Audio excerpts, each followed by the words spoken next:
Hello, hello, hello, hello, hello. Hello, hello, hello, and good afternoon. My name is Pioneer, and this is I Am Sure Sports. And Not we're sure what here it is. live, and in living colors for the Wonder Diamond League.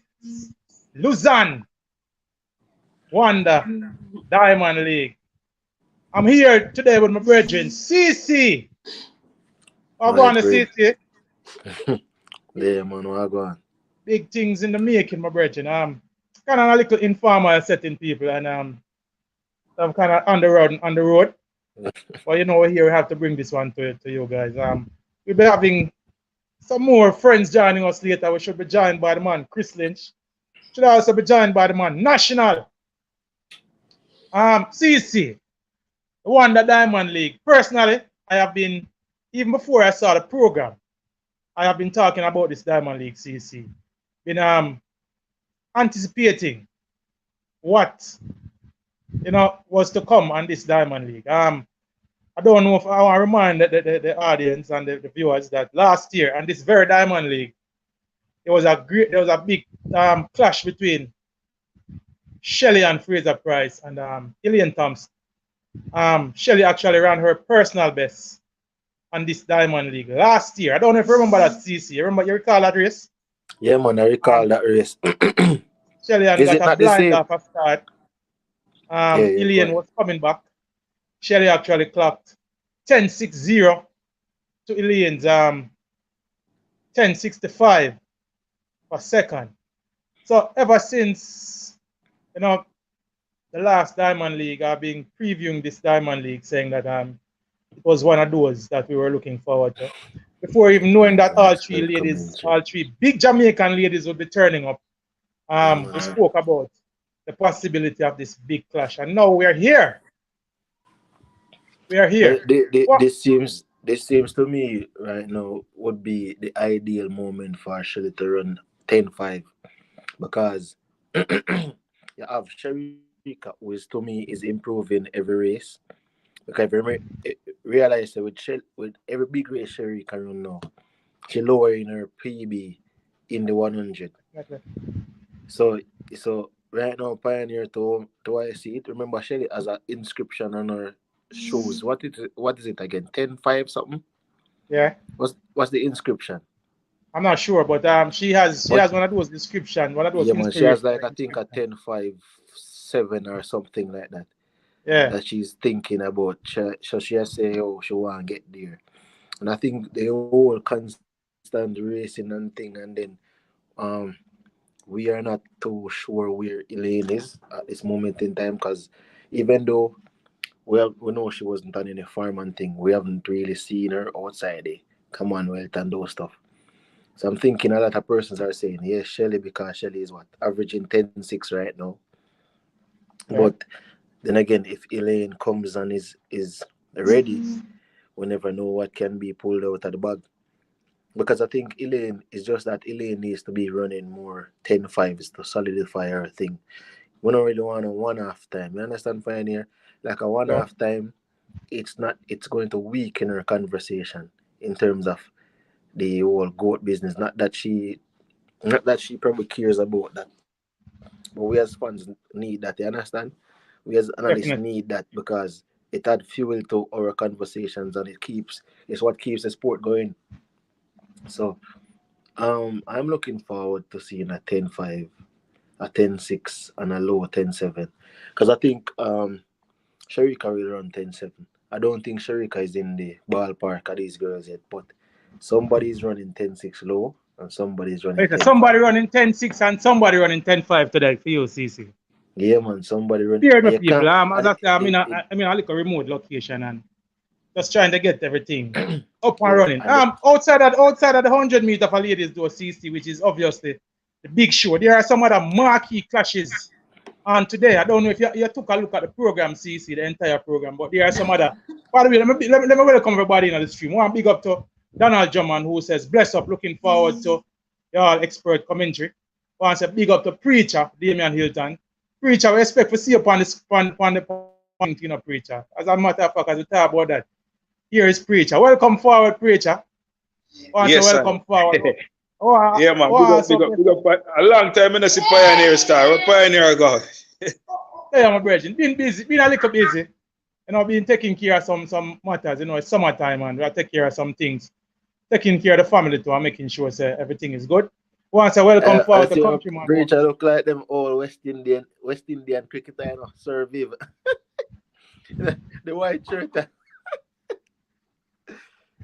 Yeah, man. But as I was saying, T20 shirt, my van.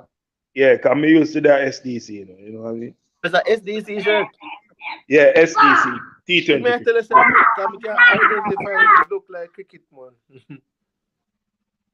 Yeah, gentlemen, as I was saying, apart from the 100 meter, which is obviously possibly the big event, there are some other marquee showdowns happening today. I want to go straight to the women's 100 meter hurdles. We have all three medalists from the World Championships, including our own Brittany Anderson, including Asuma from Nigeria, who is the current world record holder. Also in there is the previous world record holder and the Olympic champion. Big clash, and gentlemen, for the women's 100 meter also. Looking forward to that. Brittany Anderson will be facing off with Camacho Quinn and the current world record holder, along with the previous world record holder, Kenny Harris. Tell me how you see that one going to no CC. Give me your views on that. Oh, Kenny Harris. I didn't race a Kenny love, you know. Shut up them race. I'm not going to look up. Pia. No. Bragging right race. Because I mean, it's good, it's Diamond League, but when it comes down to it, but it's Brittany. I think Brittany is like this. We'll find a golden child in the 100 meter hurdles in a Brittany, because even though the other young lady, she ran well, but I think Brittany has the height, the size, the athleticism, and the technique. You understand? Yeah. So it's like I think she fits right there in terms of the ideal hurdler, the sprint hurdler that we were looking for in terms of the challenge with the top guns. So I would think that I think Brittany. I am picking Brittany first, but it's a tough fight between she and Camacho Quinn. But I think I'm picking Brittany. So yeah, you're really overlooking the world record holder. Oh, what? Yeah, the African. I'm sorry. See, you look like you're trapped in the Western world, man. You know, look to the east. Toby Abasan, virgin. I want hold on, CC. My terms. Stick up in CC. Before we give the entire field. And I think this lineup is worthy of an Olympic or a World Championship final. As a matter of fact, most of the races on today, gentle folks, are worthy. When you look at the lineups, they are worthy of World Championship or Olympic finals. In the 100 meter hurdles, there is Nadine Visser from the Netherlands. There is Kambunji from Switzerland, who is a good hurdler. There's Brittany Anderson in lane 3. There's Jasmine Camacho Quinn in lane 4. There's Toby Amerson, the current world champion and record holder, in lane 5. There is Kenny Harris, former world record holder and former world champion in lane 6. There is Nia Ali, former world champion, in lane 7. And there's Tia Jones from the US, who also is a very good hurdler, PB of 12:49. Very, very impressive lineup. Preacher, tell me what you think about this one, my brother.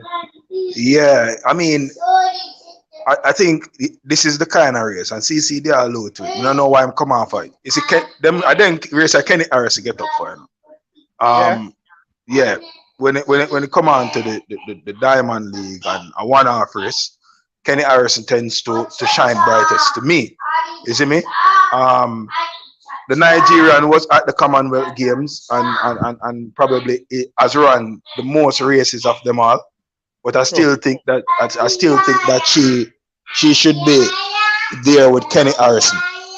Brittany, yeah, I don't know what she has been doing since the World Championships. So I'm not sure what kind of form she's in now. But I definitely going with Kenny Harrison and the Nigerian for 1-2. That's my 1-2 still. And Camacho Queen and Brittany can share the third or fourth spot. All right. CC, tell me, you said CC, you are revising your prediction for Bridget. Yeah, man. Now that you know that Tommy Abbasson in the race, tell me how you think. Yeah, man, the world record holder. I cannot disrespect this young lady. How foolish I would be. Toby Amusan first, Brittany second, Camacho Quinn. I think Kenny Harrison third and Camacho Quinn fourth. Kenny Harrison loves these one-off races, but I think she's not it at the level. I think that Brittany has the edge over her, so I'll give her the second. But this the Nigerian, she a rare class. So you have to beat her for me to say. I can't give a prediction in which she loses. I agree with him. Realistic and hopeful. Toby Abbasson, the form that she has been in imperious form this season. Yeah? Abbasson has been in imperious form this season. Can't see her losing this one. Even though I think this race is gonna be somewhat of a grudge match. Camacho Queen, Olympic champion, went unbeaten for a long time. Might think that she has a few scores to settle. She's rested. She hasn't run.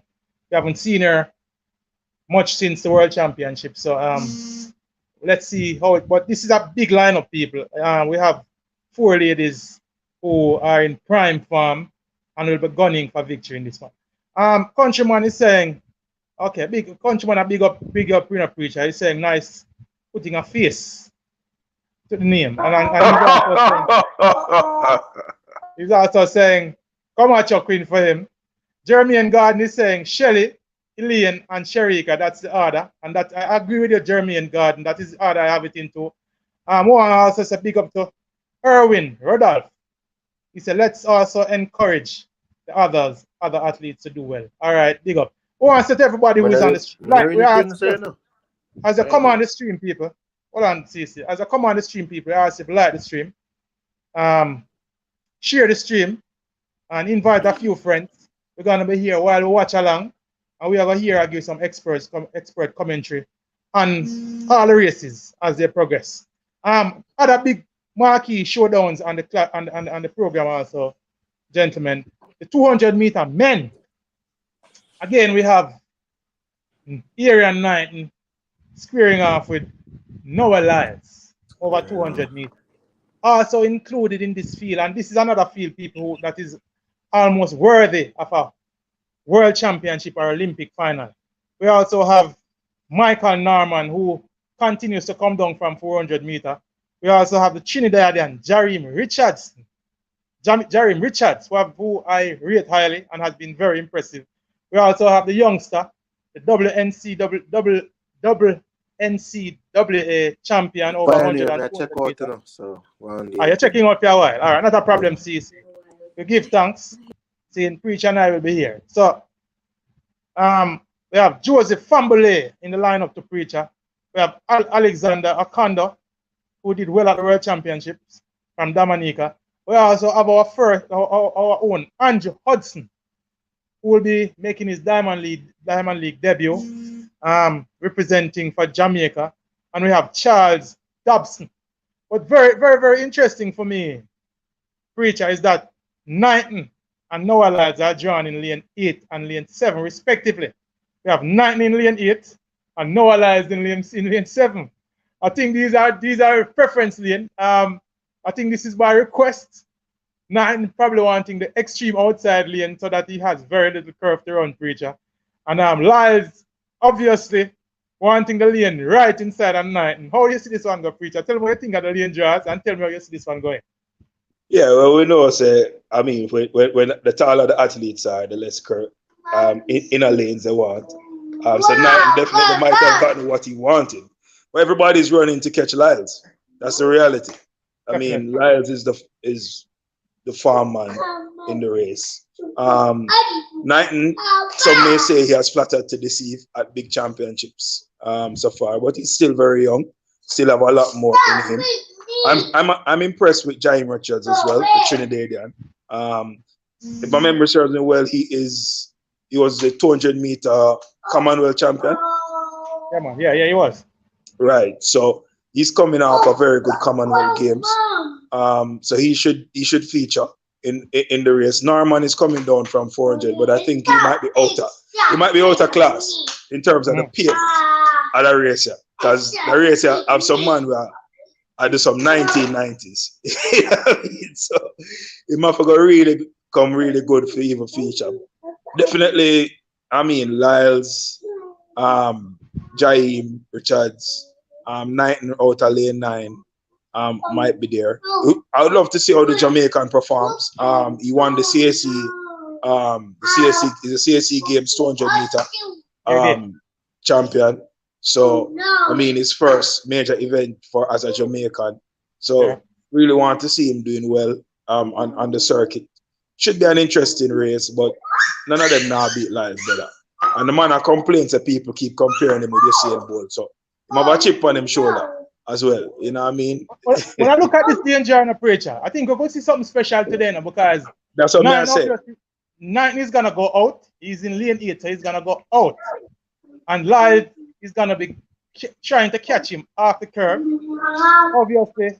I don't know if I don't think 1919 is in danger, but 1929, 1928. Why? It's a back end of the season, you know. So I'm not even so sure them are gonna have. But if I want to tell you something, you know, preacher, Lyles has run sparingly throughout the season, you know. True. So anything is possible. True. Well, I'm gonna welcome a few people. Big up Ian Rudolph. Those who are asking what time. It starts at 1 o'clock Jamaica time, people, which is actually 6 minutes from now. All right, and where can you watch it? If you have Flow cable, and you're in Jamaica, it's on Flow 690. If you not, you can just go to YouTube and type in Lausanne Diamond League. You should be able to find a live stream somewhere. Welcome, Daniel Harris, to the stream too. All right, so Daniel Harris, just go to YouTube on your smartphone or any device you're using, and just type in Lausanne Diamond League, and you should find a stream somewhere there. Another big clash also, preacher, on the program is the women's 400 meter. The world champion Shani Miller is not here, but still a formidable lineup. That includes our own 2 Jamaican ladies, Stephanie and McPherson, and Candice McLeod. But also in the field are also Cofield from the Dominican Republic, Paulino from the Dominican Republic, Sade Williams, and Jody Williams from Barbados, Jody Williams from Great Britain, and Kazmarek from Poland, and Claver from the Netherlands. Another very stacked field again, preacher. Impressive lineup of ladies starting. Tell me where's this one going. Tell me what the prospects for our Jamaican ladies. Paulina, to me, should be the class runner in the field. Candice McLeod, you know, has been a revelation since she came on the circuit. So I think she would definitely make it competitive. We know Stephanie and McPherson is just always there, always in the mix, you know, always in with a shout. But based on what we saw at the World Championships, I haven't really seen much of Paulina since that, but she should be able to win this race, and I'm giving her ahead of Candice McLeod, ahead of Stephanie and McPherson. The other athlete from Barbados. What about Sade Williams? Yeah, Sade Williams has been in good form. I think, did she medal at the Commonwealth Games? She won at the Commonwealth. Yeah, man, she won the Commonwealth 400. Right. So yeah, not counting her out at all. I mean, she definitely has come on good back end of the season. Should be in the best of form. Just coming off of a Commonwealth Game championship. But I don't think when you put the bigger athletes in the race, the Paulinas and the like, she's going to be beating them. So she might finish in the top 4.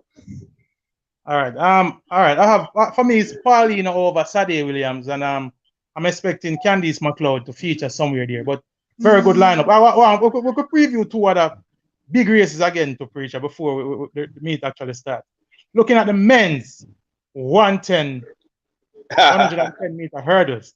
We're hoping big that line. Answer Parchment will actually run this race, you know. Not a big lineup, but he actually, in his last outing, he actually ran and was second in the last race out. But big lineup. Grant Holloway here, Preacher. Rashid Broadbell, Hansa Parchment, Trey Cunningham. Very, very impressive lineup. Yeah. Grant Holloway for me. Grant Holloway. The youth I'm really liking at the race a Broadwell, because Broadwell I run with a little chip on him shoulder. He have a little cockiness about him, you know, he have this air of confidence about him where, you know, it's nice to see. But we don't know say Holloway on him day, him hard for beat. Answer got him at the Olympics. Answer was in the best of shape, coming off injuries and just, you know, was in great shape going into that Olympics. Has had some niggling injuries, world championship situation. Last race, as I say, finished second in the race. But I mean, I see Holloway winning this one. The two Jamaicans could feature as second and third in this race. Yeah. For the persons asking, where can they watch? All right. So the meet starts in. It's about. As I'm looking at my TV screen now, I'm seeing where they are previewing. It is gonna start anytime now in another minute or two. For those in Jamaica, if you have Flow cable, you can watch on Flow channel 690. All right, I'm looking at a shot of the city of Lausanne as I speak on my screen. They are previewing the Diamond League. It's about to start. All right, so I'm actually seeing the feed that is coming up with the Lausanne Diamond League. It's about to start, people. It's starting now. If you have Flow cable, you can watch it on Flow 690. If not, if you have any smart device, whether it's your smartphone or it's your laptop, go to YouTube, type in Lausanne Diamond League. That's LUASSANNE Diamond League 22. Put in live, Lausanne Diamond League live, and you should find a stream that you can watch the meet on. All right. We're going to feature one more race quickly, Preacher, and I think that is the race that is going to be up first on the screen. All right, it's the women's 400-meter hurdles. We have 3 Jamaicans in this. We have Jenny Russell running out of lane 2. We have Andrenette Knight running out of lane 1. We also have Rochelle Clayton, who's running out of lane 6. But included in this field, Preacher, is former world champion and former world record holder Dalila Mohammed, who is running out of lane 4. Also in this field is a very impressive Femke Ball, who is going to be running out of lane 5. We have Tashuk from the Ukraine and Risova from the Ukraine also, Preacher. Very, very impressive starting lineup. Gianna Woodruff starts out at lane 8. That's the race I'm looking on screen. Give me a preview of this race, Preacher. Nobody's gonna be beating Femke Ball. I mean, not even Dalila Mohammed. No, not even Dalila Mohammed. I mean, remember I said Dalila. I mean, she was coming off injuries going into the World Championships. It did pretty well under the circumstances. But Femke Ball, class act. I mean, the only person beating Femke Ball is not in the race. And Preacher is referencing Sydney McLaughlin for those who don't know. But I'm looking at the race on screen, people. The ladies are being introduced as we speak. Very, very impressive lineup. I can see that the Lausanne Diamond League organizers, Preacher, have pulled out all the stops. Also, worthy of mention is the men's high jump, which has the Olympic and world champion Barshim from the. He's a world championship. He's a double world champion, Barshim, going up against the Italian, who is the Olympic champion. Also, in the triple jump, we have Rojas going up against our very own Shanika Ricketts. So, it's the organizer of this Lausanne Diamond League. They have pulled out the big guns, man. They have gotten most of the big guns. for a lot of these events. And Yeah. it's gonna be a very hot program for the next 2 hours. And we are very, very pleased to have everybody here with us on the stream on I Am Sure Sports. Again, I'm Pioneer. We have Preacher, who is also here with me. Wants a big up to CC. He was here earlier. We're expecting to be joined by people like National later and Chris Lynch and possibly other few guests. The ladies are in their starting blocks for the 400-meter hurdles and they're off. Even break for the ladies. Let me see who goes to the first hurdle first. It looks like Dalila Mohammed is first to the first hurdle. She has made up the stagger and Femke Ball. Mohammed looks quite impressive going down the back stretch. Dalila Mohammed out front, hurdling first. Approaching the 200-meter mark. Dalila Mohammed still out front. Femke Ball is now starting to make her move. Dalila Mohammed, Femke Ball on the outside, coming into the home stretch. Femke Ball is approaching the home stretch first, along with the young Jamaican who is in lane 1. It's Femke Ball coming down the home stretch, coming to hurdle 10. Femke Ball. Easy for Femke, running into second. Easy for Femke with a meet record, 52.95 meet record. Meet record 52.95. Very, very impressive run from Femke Ball. Very good run very also well from Jamaica. Very we have Anjanette Knight who got third and Genevieve Russell who got second. Very, very good. I think 53.92 for Genevieve Russell. And let me see the time that comes up for Knight, 54.33. Very good run. Dalila Mohammed Preacher running out of steam after running a very good first 200 meters. Yeah, man. As anticipated. Still not back to her best. Yeah, man, I mean, Knight in a good condition. Knight, remember the national championships. Knight hit the hurdle coming around the curve, which cost her a place at the world championship. She was actually the fastest Jamaican over 400-meter hurdles. Coming into that, yeah. Yeah, coming into the trial. So it's good to see her on the circuit. Getting back. Also for Rochelle Clayton, who hit hurdle 7 at the top of the key. And fell. Yeah. She has been in good form. Quite unfortunate, but easy win for Femke Ball, Preacher. Yeah, continuing to show that she's one to reckon with in this event, and as you said, outside of the superwoman, Sydney McLaughlin, sees the class act and the class horse. Very good run from Russell to finish second. For the persons who are still asking what link am I watching on, I'm actually watching on Flow 690, channel 690 on Flow. All right, and as I said, I'm sure that I haven't done it, but let me try it. Let me check it out. And let me tell you which link on YouTube you can find it. But if you go to YouTube, the Diamond League is also broadcasted on YouTube. I've watched many Diamond Leagues on YouTube. So let me use my other phone and see if I can find a link on YouTube. But if you are in Jamaica and you have Flow, it's 690 on the Flow channel, people. All right. We also have the men's triple jump, which is on. I don't think this is a Diamond League event. I think this is mostly contested by European athletes. But very, very good run from Femke Ball. Very good run also from our own Genevieve Russell. And very good run from young Anjanette Knight. Just checking to see if I can find a YouTube stream for those who are inquiring.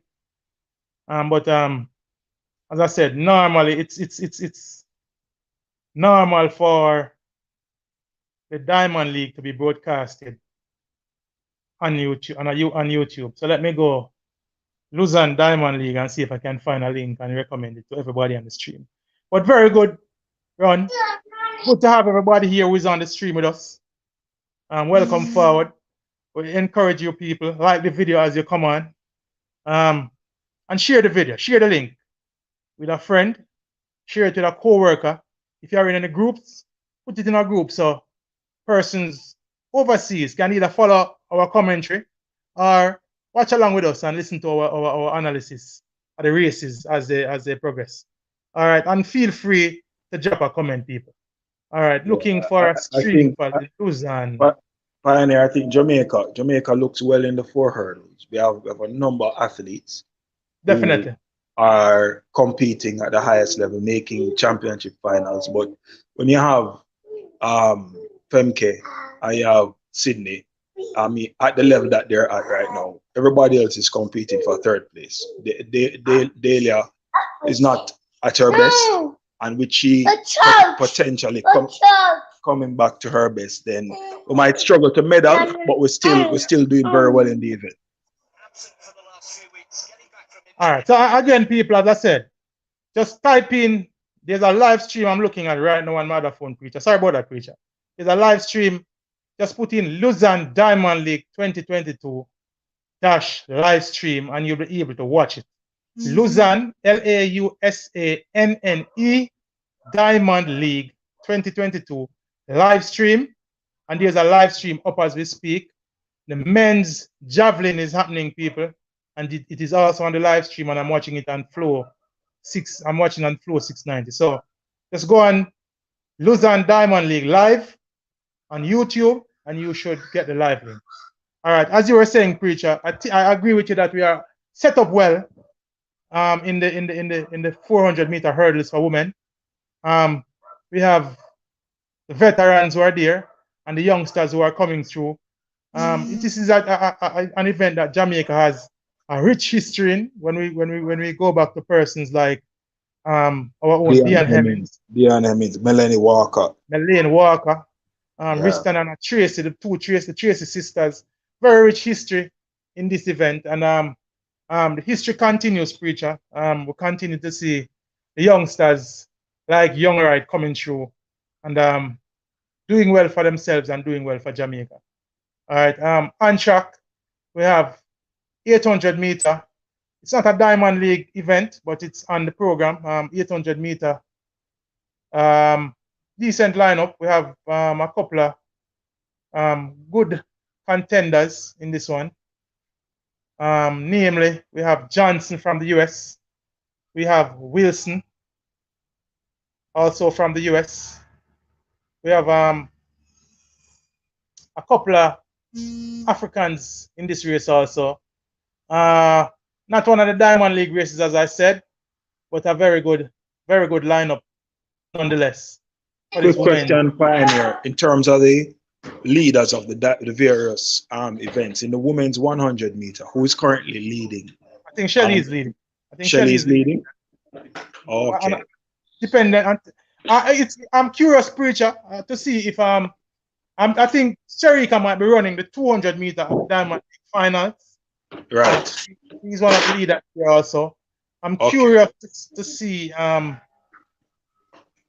if Ilian does well today, if she will actually indeed make the Diamond League final. I think she should. I think she has won one Diamond League this year, and that, along with a good finish here, should give her enough points to make the Diamond League final, and that should be another big clash between herself and Shelley on that final Diamond League. It's big in terms of the names, but we all know that Shelley has been in 10-6 shape. Ilian has not been in 10-8 shape. You know what I mean? Well, preacher, let's hope. Let's see what happens here in terms of. Well, you use the right word. We would be hoping, as opposed to having a sense of certainty based on form. It's a big build up, but Sharika and Shelley are in better form right now than Elaine is. And the Commonwealth Games was good for Elaine because it gave her a chance to kind of, get back on the podium, get some wins under her belt. But the kind of shape that we know Elaine has been in, she's nowhere close to that. So I don't expect her to do anything great today. She might finish third behind Shelley and Sharika, but not more than that, Rich. All right. Also, I've noted in that race is Talu, who for me has been in great shape. I tend to disagree with you a little, preacher. I think Elaine is going to run fast today. Just a hunch I have. Coming on the back of the Commonwealth Games would have gotten some training. She keeps on saying that she's learning a lot. I think she, along with her new coaching setup, they are discovering a few things. Might have gotten it wrong at the early part of the season, but I think they are getting it together right now as the season is progressing. And I'm expecting her, preacher. I'm hoping and expecting her to run fast today. As I said before, Talu has been showing good late season form also. So I think those four ladies should provide us with a quality race and hopefully a very fast time. We could be in for something special. Coming down to the end of this this 800 meter, excellent time. 1:57.85. Let me see who won that. I think that was won by Wilson from the US. Let me get the winners of this. Jojo Dan is asking what time is it. I think it's 1:59, which is exactly an hour into the program, or 59 minutes into the program. Oh, that was run by Lemont of France. Renelle Lamont, 1:57.84. That's her personal best. Very, very good run. Wilson got second, 1:58.09, also a personal best. And Gemma Reiki from Great Britain was third in 1:59 flat. An excellent race. A lot of the ladies going on a 2 minute start, and at the 2 minute mark is actually the standard for the 800 meters. So very, very, very good run from those ladies in the 800 meters. As I said, albeit not being a Diamond League race, but very, very, very, very good run. 1:57 in any 800 meters is a very, very, very, very good time. All right, so Richard McGrath, welcome Richard McGrath. Richard McGrath said, I think Gillian will put up a challenge for first. I want to agree with you, Richard. I don't see her beating Shelley, but I think she should provide some competition. I can see her finishing fast. You know, putting a little bit of pressure on Shelley, and I'm hoping, Richard, that if she does that, it should provide us with an entertaining race and a possibly a fast time. We'd love to see one of these ladies going sub 10.6. Shelley has made 10.6 her stamping ground this season. Some persons would say she has lived in the 10.6 zone this season. Hoping for her sake and for track and field sake that we can see her reaching that 10.6 mark. Possibly challenging the national record of 10.54, or maybe even the world record of 10.49. Let's see what kind of form and what kind of mood these ladies will come out in today, people. On screen right now, as I'm looking at the women's pole vault that is happening. Mainly being contested by Europeans. We don't have any of the big Americans or the other top persons in this event. It's mainly a European showdown for the women's pole vault. But looking forward to that 100 meter that will be coming up in a matter of about 45 minutes. Next race that will be on track is one of the big ones that we mentioned earlier, Preacher. It's the men's 110 hurdles. Yes, sir. That would have our own Parchment And Broad Belt. And Broad Belt contesting. Should be an entertaining race. Yeah. Should be a good one. I think Parchment, after those 2 non-starts because of injury, when I watched him in the last race, he was a little cautious coming out of the blocks, Preacher. And he's generally not a fast starter. So if he's even more cautious now. But what had changed though, Preacher, at the beginning of the season was that we saw him starting better.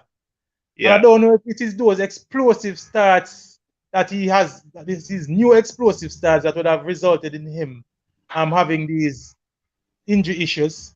We are hoping that he will, maintain good health for the rest of the season. He's a reigning Olympic champion. I personally had very, very high hopes for him at the World Championships. I was thinking that he would have possibly won the gold medal if he had stayed healthy, but it Yeah, wasn't to be. yeah, it was looking ominous. But as I said, the person I want to see most today is actually Broadbell, because this youth are run with a level of confidence and a cockiness way, you know. It's just good to look at. He has been doing very well, Commonwealth champion, World Championship finals. Um, he has a lot going for him, you know. So Definitely. I think I'm looking forward to his race just to see how well he acquits himself against these guys. Yeah. But I mean, Definitely. Holloway definitely should take it. I want to remind you also, Preacher, that Broadbell got a win over Holloway in recent times, Yes, where yes, yes, yes, he actually yes. pipped him on the line. So I'm sure that Holloway will be seeking a bit of some bit of revenge, and I think that Broadbell will be thinking that, listen, I'm not one of the guys in this thing, and will be wanting to prove himself again, especially against persons, two people you would consider more fancied opponents. All right, so I'm looking forward to this one. It's actually the next race that is on track. I've not seen them coming up on screen just yet, but it's the next race that is on the schedule for to be run out. As we speak, we are looking at the women's triple jump that is on screen, and as I said, it's not one of those stellar lineups on the program, mainly being contested by European athletes. Richard McGrath is saying it's gonna be really good. It's gonna be a really good contest because Talu is in the form of her life. Definitely Richard McGrath. We saw Talu running a personal best when she ran third recently to Shelly and Sharika. Actually finished quite close to Sharika Jackson. And I'm expecting her to be somewhere in the mix, contending with the Jamaicans this afternoon in this one. All right. The 110-meter hurdle is scheduled to start in a minute from now.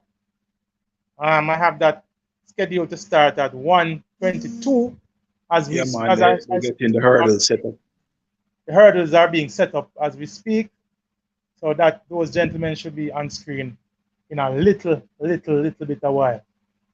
Here's this conversation, Preacher, going where Dan Anderson. So let us use this little time in between, Preacher, for kind of I'm gonna pick your brain on this topical issue. Dan Anderson in a recent poll, I mean, as a poster, he goes around, he does his thing, but he included a bit some sporting questions in one of his most recent polls, where he was asking Jamaicans, what was the biggest sporting moment in Jamaica's history? I think he mentioned since political independence. A lot of persons obviously went for Usain Bolt. Usain Bolt exploit, especially in 2008 and 2009. I think it was 61% of the respondents said it was their biggest sporting moment. However, we have had subsequent to that a couple of pundits, a couple of experts, namely persons like Hubert Lawrence, who pointed out to what he cited as recency bias, and posited persons like Dan Quarry and Merlin Atty as possible and their exploits as possible, you know, what you'd consider to be the moments for Jamaica. Give me your views on that. Well, I mean, if you ask the average person Jamaica's greatest achievement, the greatest achievement is going to be linked to what they've seen. It can't be linked to what merely is historical. People identify more with what they have experienced and what they have seen, and so it's understandable that a lot of people would say Usain Bolt's performances, whether Beijing or in Berlin, or even in London. Now, to me, Jamaica has always been doing well in track and field.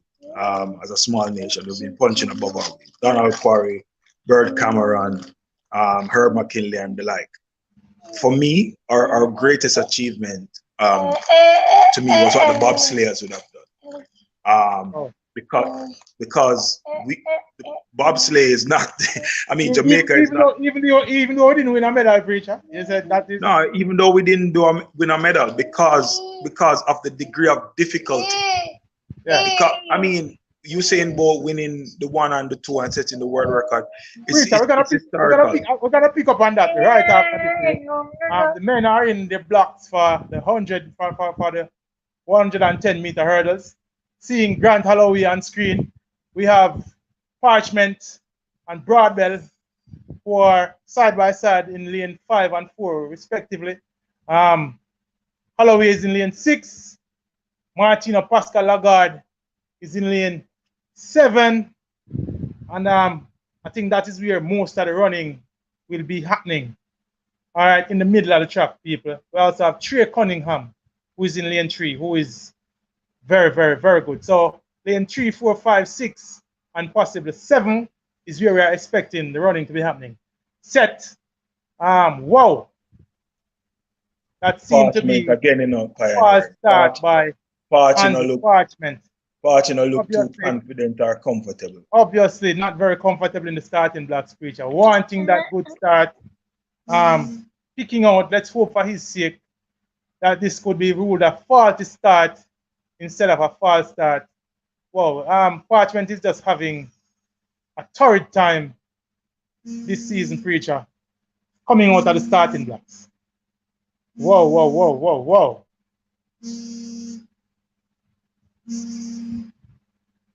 You there, Pioneer? Yeah, hold on, preacher. I can have some internet issues. Yeah, and somebody calling in on the phone. Let me kind of just dismiss that call and see if I can get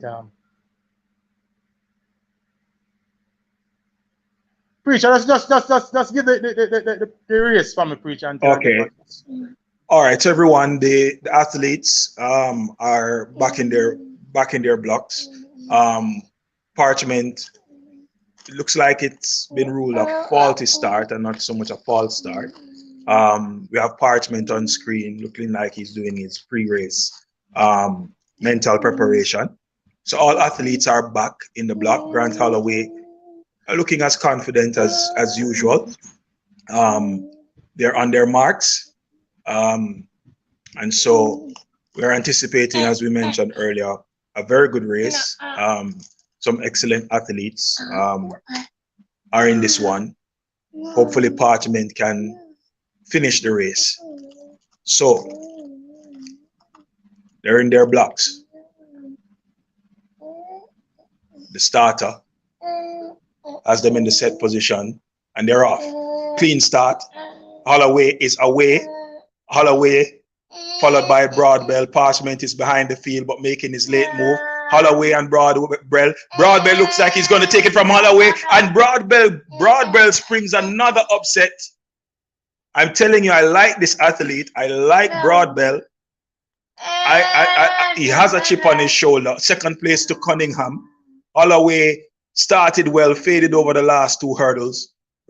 Personal best for Rashid Broadbell, 12.99. This, I'm telling you, Pioneer, I've been watching. You're muted, I think, Pioneer. You're muted, so you need to get back here. We're not hearing you, Pioneer. We're not hearing you, Pioneer. We're not hearing you at all. We're not hearing you, Pioneer. Yeah, people. Broadbell has been looking good, as I said earlier. I had Holloway winning, but I wanted to see how well Broadbell would do. And Broadbell has that top end speed. He closes well. He runs with a chip on his shoulder. Very confident. Close the gap on Holloway. Cunningham from the United States in lane 3 was able to close as well. Holloway as the second for third. 12.99 personal best for Broadbell. Excellent run by him. Young man with a lot of confidence. Runs the 110-meter hurdles with swagger. Something I love to see.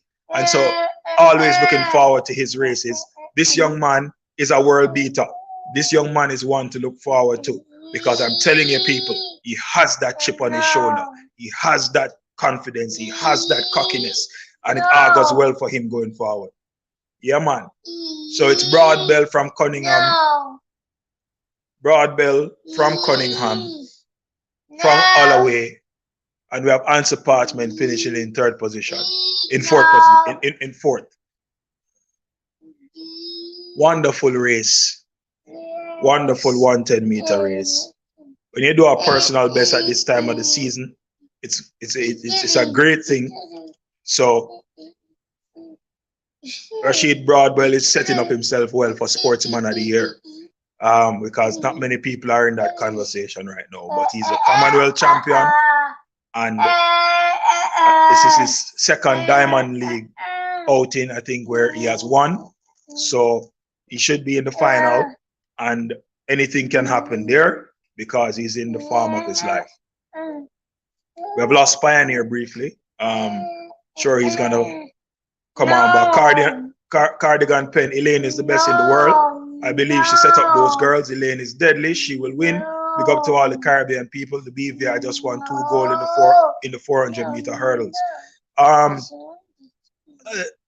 I think Elaine definitely is a class act. 1054. We know what Elaine can do when she's at her best.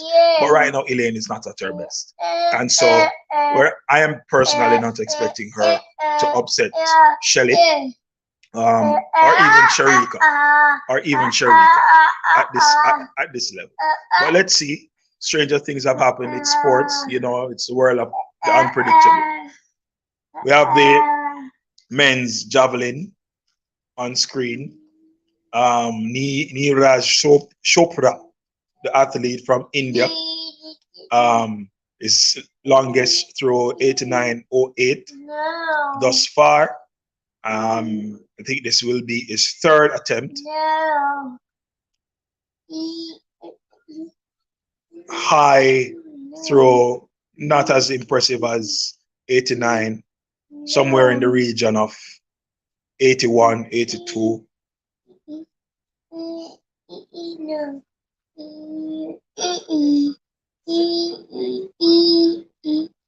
Yeah, somewhere closer to 82, 83 at the moment. Yeah, 80.04, far from the 89 that he would have thrown earlier. So it's now 1:32. We are exactly 27 minutes away from the 100 meters. Big race anticipated. Shelly Anfield Surprise, Sharika Jackson, Elaine Thompson, Era, Talu, and the 3 young Americans are in the race as well. We welcome back Pioneer to the. Sorry, let me apologize for that temporary, that's momentary.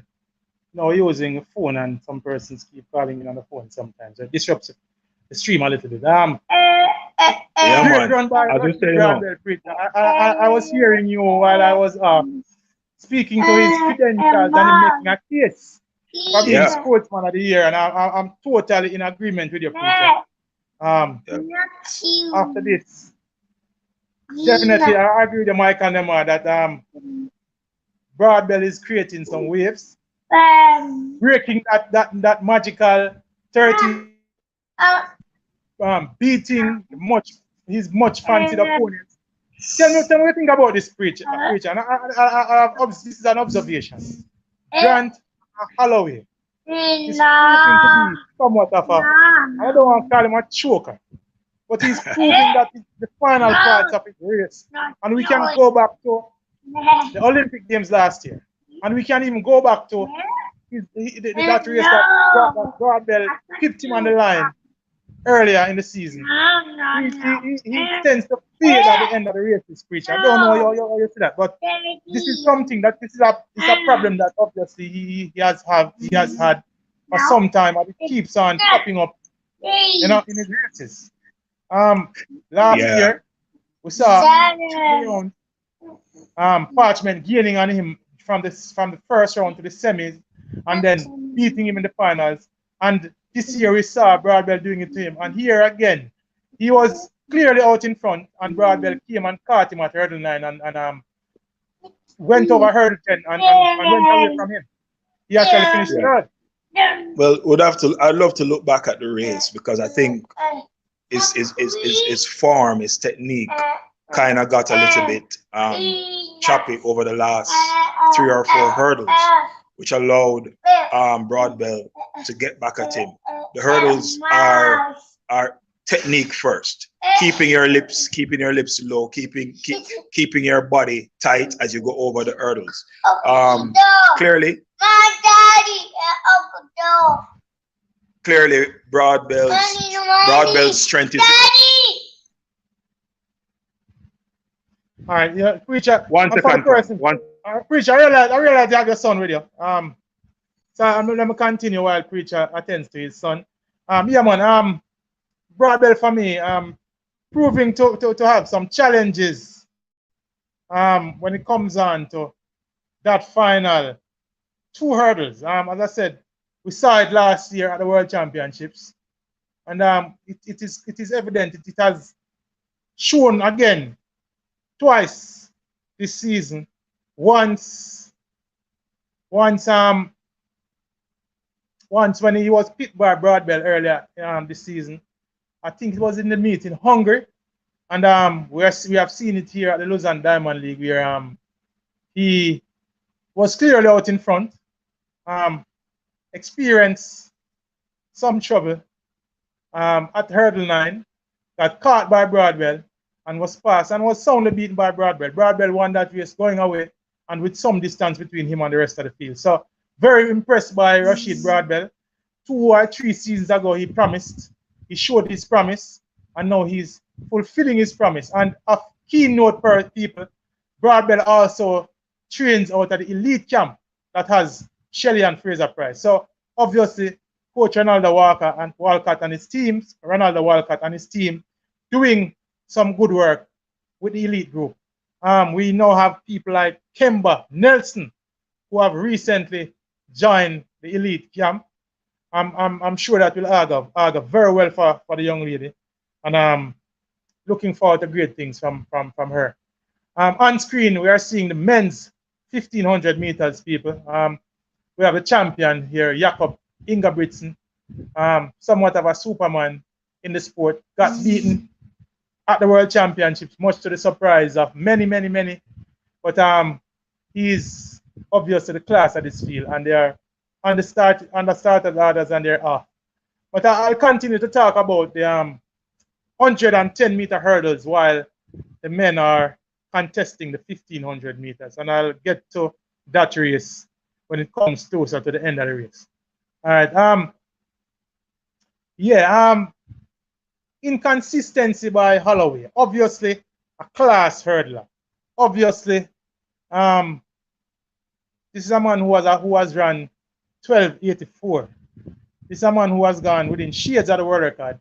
Obviously, his talent is unquestioned, but what we have seen of him in recent times speaks a little bit more to his mentality, and you know, that big race mentality. And I'm seeing Richard McGrath mention that as long as somebody close, what was that? Is close to him, he crumbles, reminiscent of our Asafa Powell. And he's making mention of Broadwell. And I tend to want to agree with you here, Richard McGrath. Broadwell is displaying what I call the Asafa syndrome over a couple of these races.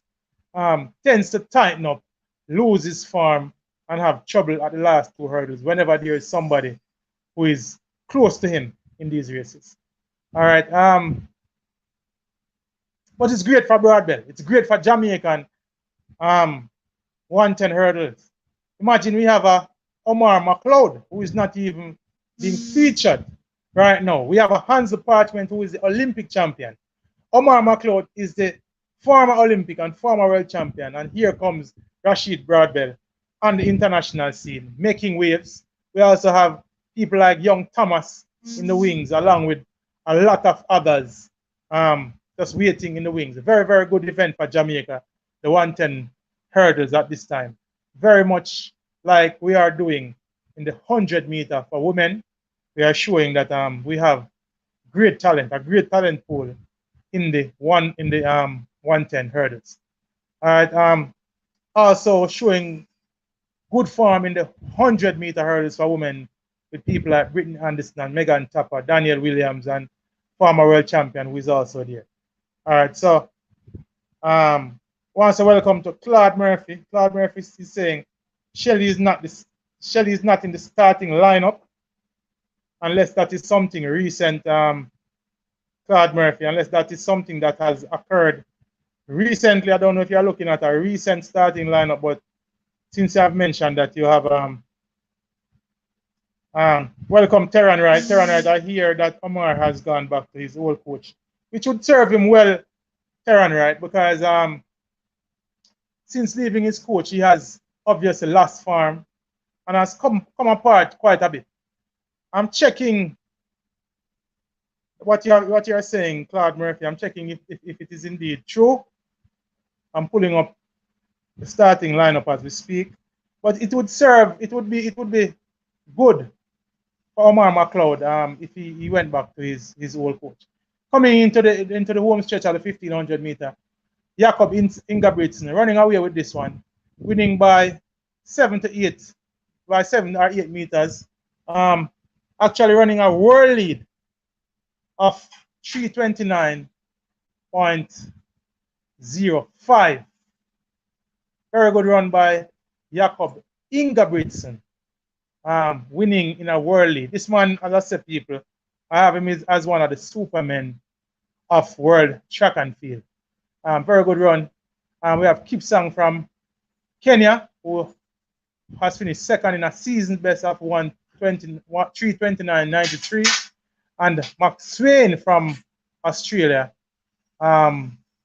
finishing third in that one. Checking to see if there's any truth to what Claude said. Shelly pulled out. Oh wow! Yes, Shelly hamstring. Whoa! Michael Nemard is confirming that Shelly has actually had an hamstring injury, and we have whoa. Quite disappointing. Quite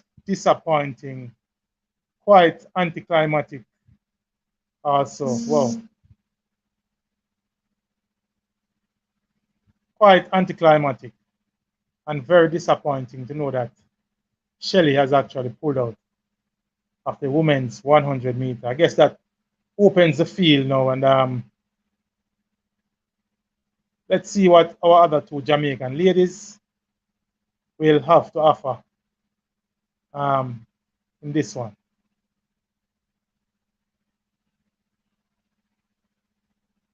Wow. Pulling up the starting lineup as we speak, people. And indeed, I'm seeing where Shelly has pulled out. She's been replaced by Sido from the Netherlands. Quite anticlimactic, as I said, and quite disappointing. We were all looking forward to something special from Shelly at this meet. And just for the record, people, this is the track that she has done her personal best, 10.60. She actually did that last year at this very meet, where she got her first and only win of the season over Ilian, where she ran 10.60, and Ilian was a close second in 10.65. So I'm sure it's quite disappointing for her, as it is for us all as fans and as track and field fans who are looking forward to see what would happen. Okay, yeah. Then Freeman is saying that Ferran is saying that she posted on her Facebook page. Gamesmanship by Shelly. I don't think so. Denville Heights. I don't think she would do that. Not on this track. Not at this meet where so much was anticipated, so much was so many persons were looking forward to what she could do on this track, seeing what she did here last year. And I'm sure that she herself would have been looking forward to doing something special. Christopher Sadler, welcome forward. We have heard that Shelley, and I'm confirming that based on the start list, Shelley has actually pulled out at 100 meters. She has been replaced. Word is that she's experiencing a hamstring injury, and let us hope that this is something just mild, and the move is actually precautionary, because we'd love to see her again in the Diamond League final in a couple of weeks from now. All right, it would be a shame if this is how she actually ends her season with this injury, not after having the kind of season that she has been having. Yet one wonders if her intense, if the intensity of preparing for this meet might be what have actually have taken a toll on her for her to have pulled out. But let's just say, as I say, it's a little anticlimactic, but let's just wish her well. Let's just wish that it is nothing major. Let's just hope that the move is more precautionary than anything else, and we'll see her again before the season is out, and she will continue to thrive and to display her excellent form that we have seen from her this season. All right, and let's hope that this is not a season-ending injury, or it will affect her career going forward. All right, so maybe she never felt confident. Daniel Hines, I don't think so. I don't think after the form you have seen her in, unless you could argue that she would have seen something from Elaine in training, or in Elaine's training, I don't know. And Shelley, we don't know if Shelley has one to quit or to chicken out, as Jamaicans would say. We saw her even in 2016 while she had her toe issues, still turning up and still putting on a brilliant display, still running a very, very brave race and getting the bronze medal at the Rio Olympics. So, as I said, let's hope it's nothing major. Let's hope it's more precautionary than anything else. And let's all hope as Jamaicans and as track and field fans that we'll see Shelley Ann again before the season is out. Good to have you all in the stream, people. Good for you to have joined us. We ask of you, like the stream. If you are here and you haven't subscribed to the channel yet, this is I Am Sure Sports. My name is Pioneer. We give quality sporting analysis here, even when we are in remote places, even when we are not in studio. As long as there's a big sporting event happening, as long as there's something topical happening in sports, you can always come to I Am Sure Sports, and we'll be here covering it for you, giving analysis of what's happening, whether it be football, track and field, any sports at all, people. And we are here doing it on I Am Sure Sports. All right. Claude Murphy saying, okay, now seeing it, but yeah, why so late? I had my money on her. It's more than likely she would have felt something in warm-up, Claude Murphy. I think this is how these things work. Athletes warming up, she would have felt something, and then herself and her coaching staff would take the decision that it's not worth risking. So as a precautionary move, I think with all the points that she has already garnered, she would have already qualified for the Diamond League final, which is where the big monies are to be won.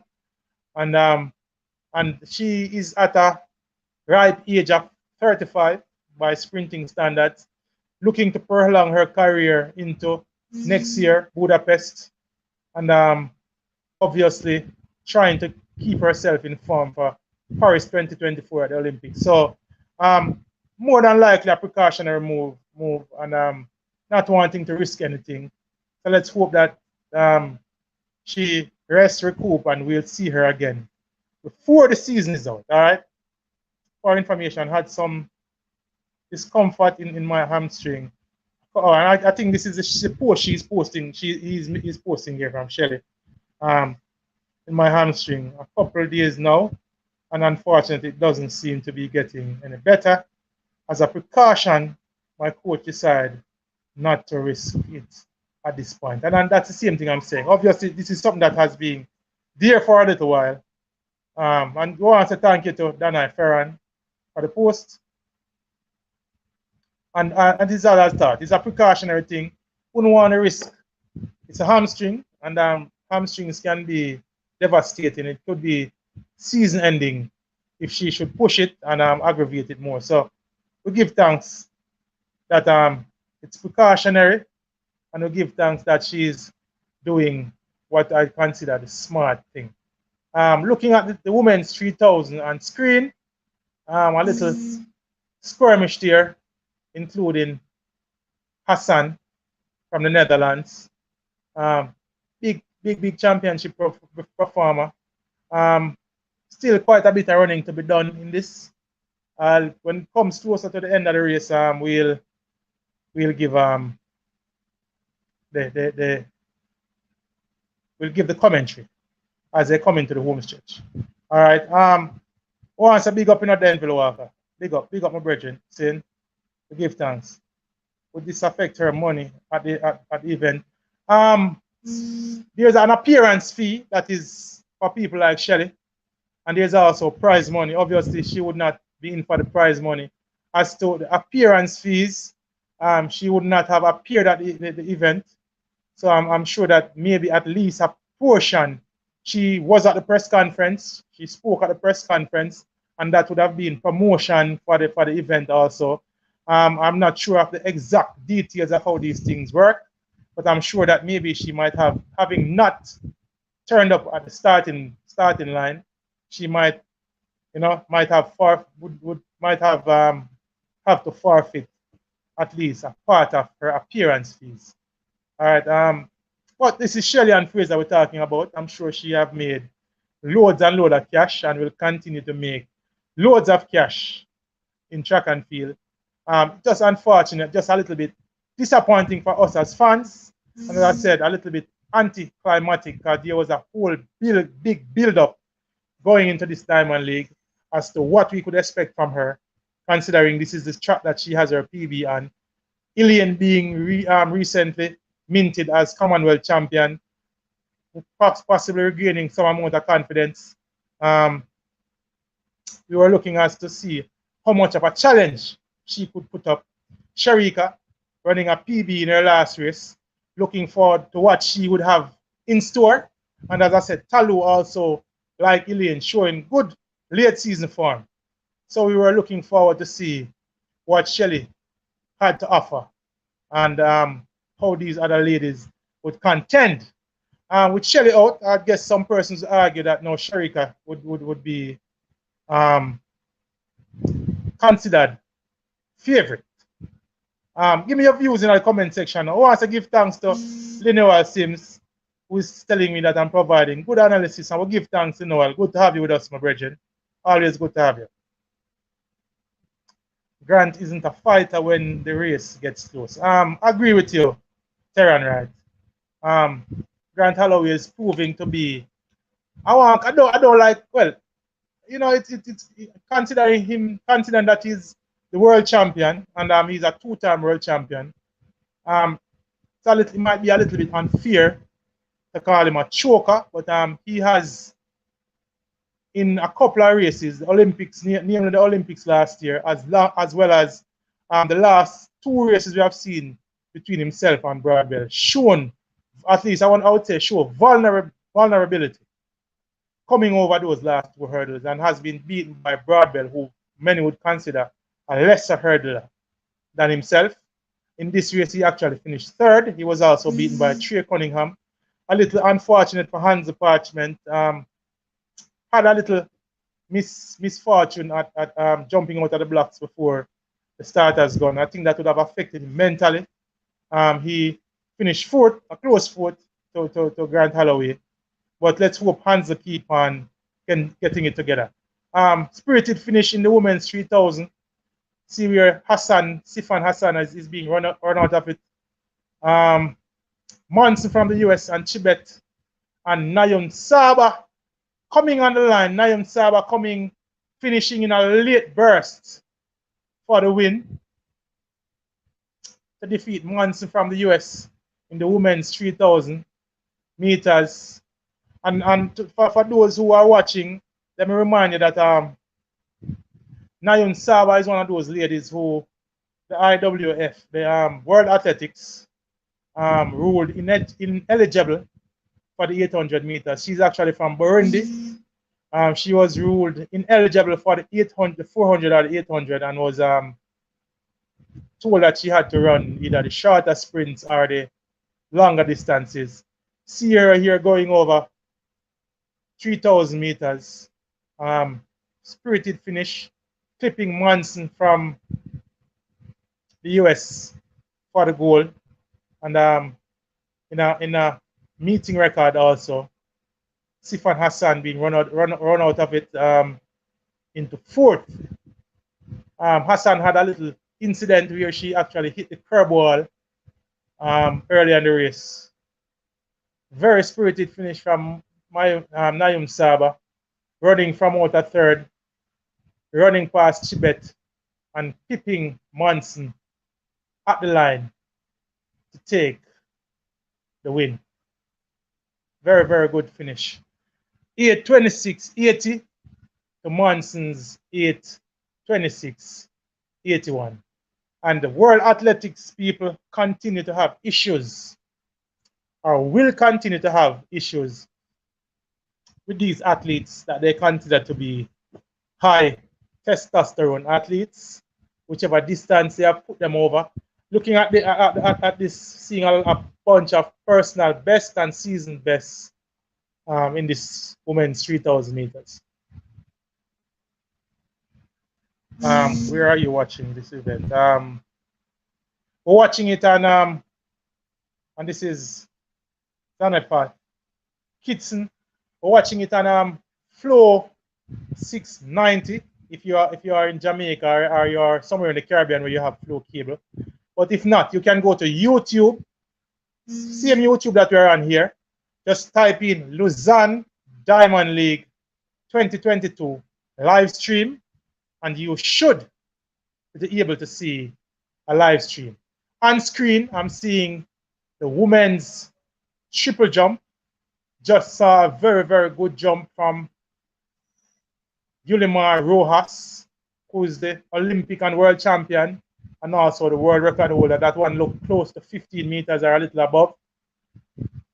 Our own Shanika Ricketts is in contention in this event also, people. And we also have Kimberly Williams, who is also in contention here. Let me see the placements as this event goes along. But the women's 100 meter, the women are at the starting line. That race is set to go off in about 4 minutes. And for those who are just joining us on the stream, yeah, Brownman Security, the 100 meters in 4 minutes. And for those who are just joining us, Shelly and Fraser has actually pulled out a precautionary move. Having issues with her hamstring. Ricketts is actually lying in third place in the women's triple jump, and she's approaching the runway as we speak. Good jump. That's about 1470, I think. Let's see as the distance come up.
Oh, sorry about that, brown man security. As I was saying, the women's 100 meter is on screen as we speak. Elaine Thompson running out of lane 5. Sherika Jackson running out of lane 4. Chalu in lane 3. Hobbs in lane 2. Tamara Davis in lane 1. Twanisha Terry is in lane 7. Kambunji, who is home in Lausanne, in lane 6. And Sidhu, who is a last-minute replacement for Shelley, is in lane 8. And for those who are not aware or who haven't heard, Shelley and Fraser Price has actually pulled out at the women's 100 meter. A precautionary move. She posted that she was experiencing some discomfort in her hamstring. And as a precautionary move, her coach and herself took the decision to withdraw from the event. All right, so don't have a link, Susan Mendes. But as I said, you can just go in and type in. Go into YouTube. I don't have a link. I actually checked it earlier where I typed in Diamond League on a separate device and it came up. We encourage everybody who is on the stream, like the stream for us people. It increases the algorithm and it makes it go to others. And the ladies are in the starting block for the women's 100 meters as we speak. They're under the starters orders. Here we go, set, and they're off. I think a slight shuffle there by Sherika Jackson. That one was very visible. They have been called back. They have been called back by the starters. Let's see what will happen here. It's very, very interesting. A slight shuffle by Sherika Jackson. I'm hoping that this one is not ruled as a false start. I'm going with Elaine in a Danville Heights. Let me see. So there's actually not a false start here. This one is going to be ruled a faulty start because we are seeing the time for Sherika. So there's a yellow card issued to the field.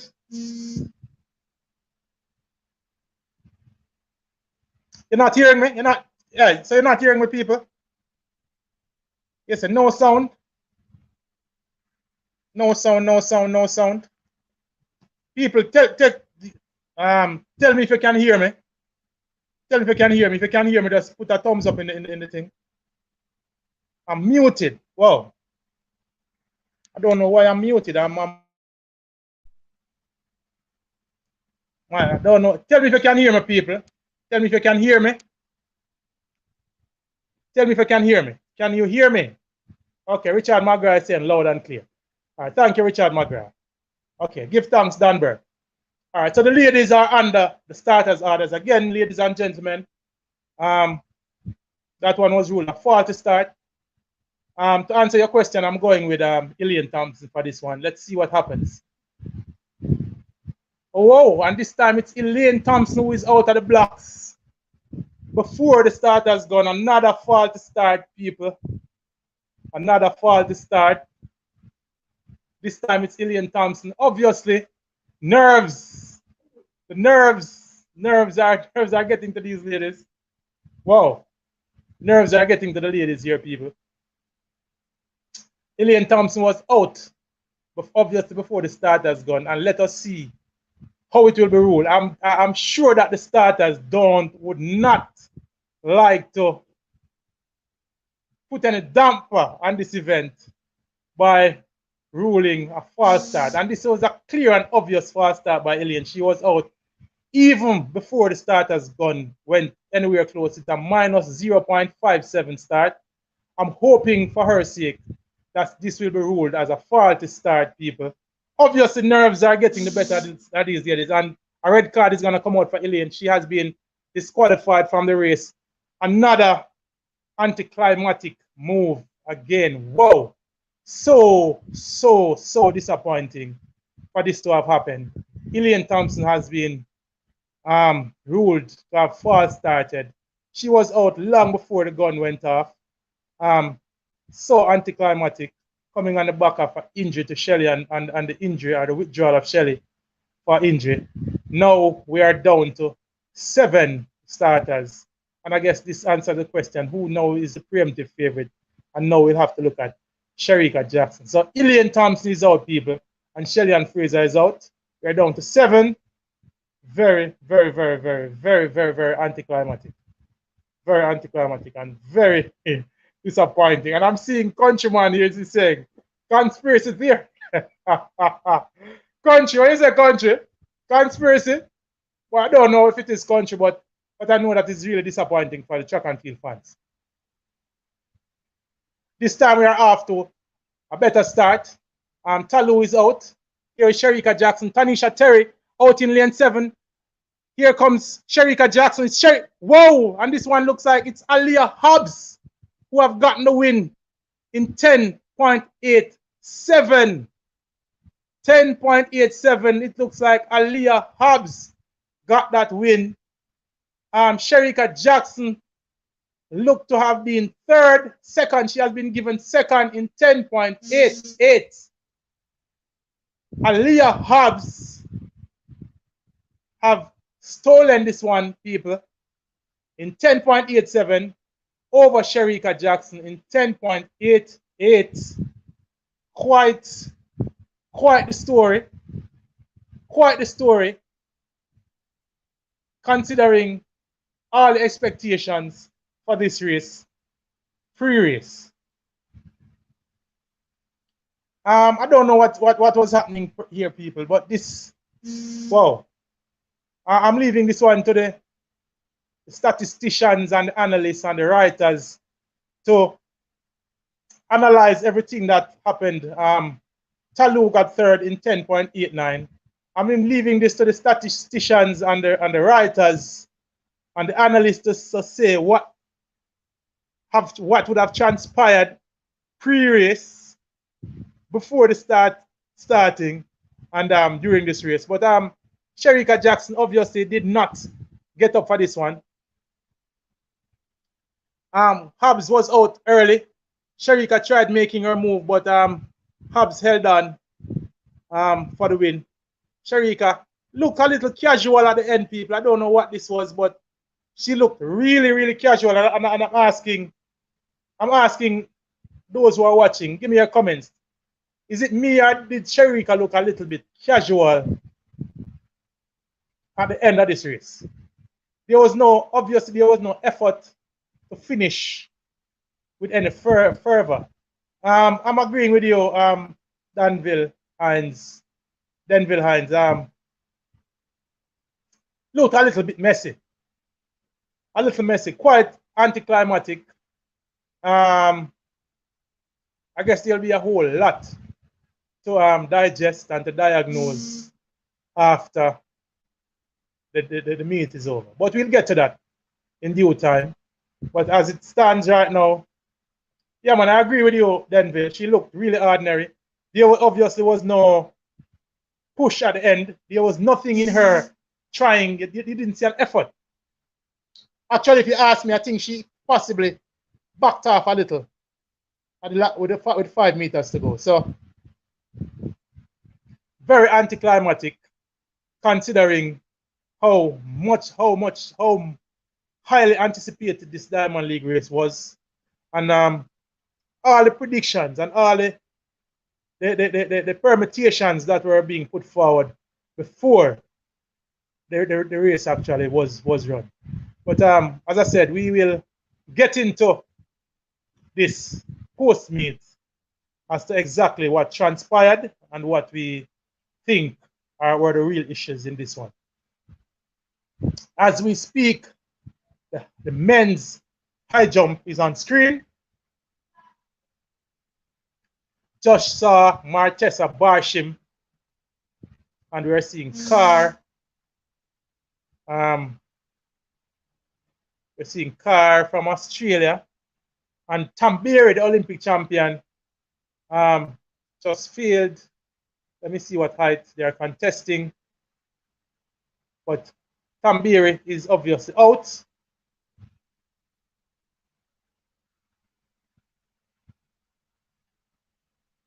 All right, so for Jason Barr, who said he didn't see the race, wants to know what went down. So let us go pre-race Jason Bar, even before the contest. Even before the contest, Jason Bar, Shelley and Fraser Price pulled out with what she posted to be a precautionary move because of obvious tightness in her hamstring. She said she had been experiencing it for a couple of days, and she and her coach took the decision to pull out as a precautionary move. While the ladies were in the starting block, we saw a twitch, an obvious twitch by Shericka Jackson. That was ruled as a faulty start, what was recorded on the starter's equipment was that it wasn't a false start. At the second time of asking, Elaine Thompson actually false started. They had a false start from Elaine Thompson, Jason. Obviously, it was a big false start. She actually went out in minus 1.5 seconds, which is way above the allowable starting limit. And she was issued a red card. So she was out of the race. And when the race actually went off with 7 ladies, it was won by Aaliyah Hobbs from the US, winning in a time of 10.88. Not a pedestrian time by any means, but somewhat of a disappointing time when we consider that Shericka Jackson just easily won the knockout championship in a 10.82, where she basically stole a march on the field and cruised home. Shericka, when you looked at her in this race, looked a little bit lackluster in my estimation. Did not show that effort to finish the race. I don't know if it was a disappointment of having her 2 Jamaican compatriots out of the race, but she seemed a little bit disinterested in my opinion, and much to the disappointment of, I'm sure, a lot of Jamaican track and field fans and a lot of track and field fans in the world. We didn't get the anticipated and expected showdown, and very anticlimactic as to how the race actually went down and the finish. All right, that's how I see it. Terry Dan is saying that I think Elaine purposely false start because she didn't like Jackson. Well, I don't know if I'd take it that far, but as I say, we'll have all the post-race diagnosis. I guess we'll have a total post-mortem. We'll have it on the radio stations. We'll have it on the internet. And we here at I Am Sure Sports will be giving you our post-race, our post-meet analysis. More than likely on a different stream. But we'll be here again very shortly to discuss how we saw what went down. Very anticlimactic and obviously very, very, very disappointing piece. Denville and Descent, gosh, with all the build-up to the meet, we are leaving really, really pickpocketed, underwhelmed. I agree with you, Denville. I have been previewing and anticipating this meet for over a month now, even before I know that all 3 ladies will be contesting the 100 meters. I spoke to Shelley, obviously participating, seeing that she ran her PB here last year. And then I heard Shericka would be in the lineup. And when I heard Elaine was going to be in the lineup, then obviously, it was all green flag for all of us. So it's quite disappointing to see how things have progressed. We have our own Shanika Ricketts here in the triple jump, sitting in second with a best jump of 14.47 on the runway. That looks like a slightly better jump, maybe a little bit better, but that won't get her the lead. But Rojas is leading. Ricketts is lying in second. Speaking to her coach. This is her second attempt. No, this is actually her third attempt. 14.64. An improved jump, but doesn't improve her placing. She still sits in second. Claude Murphy is saying look, anyone could false start, but I paid my money to see the big hitters. Why not let them run? I think that was too obvious of a false start, Claude Murphy. And considering that they had just issued a faulty start on the previous occasion, I think it was clear and apparent, and the starters, to their discretion, thought having issued a faulty start, it wasn't wise, or at the end of the day, it's a prerogative of the starter whether they issue that once the equipment records a false start, it's a prerogative of the starter as to how they treat with it. And having just issued a faulty start, I think they thought it best to issue Elaine with that false start. It was a clear fault. It was obviously a clear false start. Unfortunate for us to not have seen her run. We're hoping that we'll see her again, hopefully in the Diamond League final. Elvis Shields is saying, I want to welcome everybody to the stream. We just ask a few people that as you come on the stream, like the stream and share the stream. Share the stream. And if you have not yet subscribed to I Am Sure Sports. Elvis Shields is saying Shelley would have blown them to bits. Slouch race. Definitely not the fastest race. As I said, 10:88 is not a pedestrian time, but it is, by current standards, it is not anything to write home about. Cygnus Media said, could it be that Elaine and Sharika lost interest when they learned Shelley wouldn't be participating? And anything is possible. Obviously, there were some jitters and some nerves. We saw that from Sharika earlier. And obviously, we saw that from Elaine when she first started. Jason Bar saying, thanks for your take on it. Yeah, man, give thanks, Jason Bar. Well, I just can't call it as how I see it. You know what I'm saying? So Denville is saying that can't be the reason. That can't be the reason for Sharika. I don't know, but she seemed a little disinterested. At the end, she wasn't driving for the finish line, Denville. So that's just my observation. All right. 3,000 meter steeplechase coming is on track, people. Elba Carley, the man at the moment, obviously the outer class athlete is this one, running away with the race. I'll give the commentary when we come into the final street. We want to say give thanks to everybody who is on the stream with us right now. We ask of you to like the stream. Disappointing, I'm sure, for a lot of Jamaicans. Disappointing. I am very, very, very disappointed, people, as to what went down. Was really looking forward to this showdown between Shelley Sharika and Elaine Thompson. It wasn't to be. Shelley pulled out as a precautionary move for a hamstring issue. And Sharika finished second. Elaine started out of the race. God referee saying I was robbed of my money by the organizers. I wouldn't put it that way. Claude. The athletes going into the race know the rules, and they know that they have to adhere to the starter's gun, and they know the one false start rule that exists. So obviously, I'm sure Elaine Thompson herself would be very disappointed. But that's just the way the cookie crumble today. We want to say welcome and blessings to Nicole. Nicole, good for you to have been able to join us again here today, Nicole. Good, always good to have you, Nicole. Cygnus Media is saying, I didn't pay any money, but I still feel robbed. I'm sure, like the rest of us, Cygnus Media, disappointing. I've been speaking about this race, as I said, for a better part of a month.